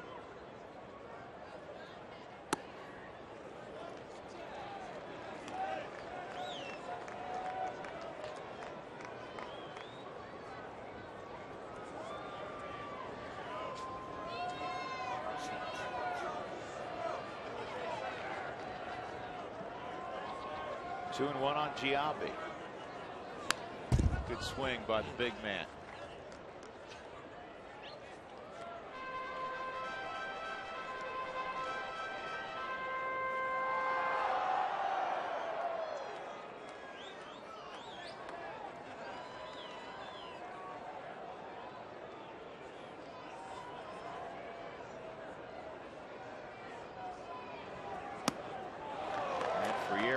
Strikes out Jason. 1 out in the 9th. And that'll bring up Michael Kadire. He'll pinch hit.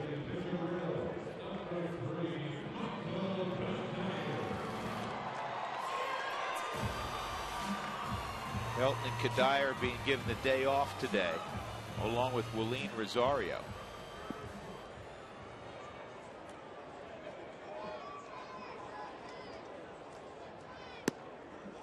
Outside on Kadire. The Rockies have used everybody off their bench other than Helton and Rosario.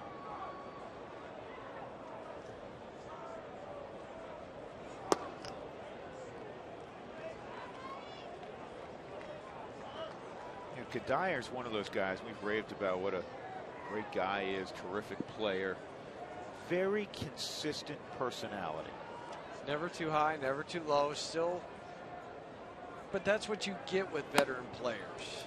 They get it. Not all, because you got your Jeff Kents of the world out there also. But who's he a great never player, seemed happy, though. Yeah, you know what? You're right. He was consistent. Yeah, he was consistent, never happy. You know, Kent was a great player, but anyway, you know what I mean by Kadire. He's always got a smile on his face, and 2-2 count. Christian Friedrich tomorrow against Irvin Santana. Nice record for Friedrich. He's won 4 of his first 6 outings in the big leagues. And right now he's pitching better than any Rocky starter. This is a double play potential, and that'll end the ball game. Though Albert wanted to throw it around again for some reason. He forgot how many outs. The Angels score early and often today in Jeff Francis's return, and they win the baseball game comfortably, 11-5. They have now taken 2 straight in this series. And you go back to 2001, the last time they were here, they swept the Rockies. So the Rockies' problems with the new age Angels continue. Again, the final score, the Angels win at 11-5. Dan Herron gets the win. He's 4-6, and Jeff Francis, in his 150th Rockies start, takes the loss. He obviously is just 0-1. Today's delivery of the game is brought to you by Jimmy John's, America's favorite sandwich delivery guys. And Mike Trout again was in the middle of things. Trout, his first 3 at bats as he did last night, came up with 3 hits. Tonight he scores 3 runs. He has a couple of RBIs. He also had 2 stolen bases. Great performance again by the 20-year-old New Jersey native Mike Trout. Visit JimmyJohns.com to find a location near you. The Angels win it, 11 runs, 15 hits. The Rockies, 5 runs, 13 hits. Stick around. The Toyota postgame show is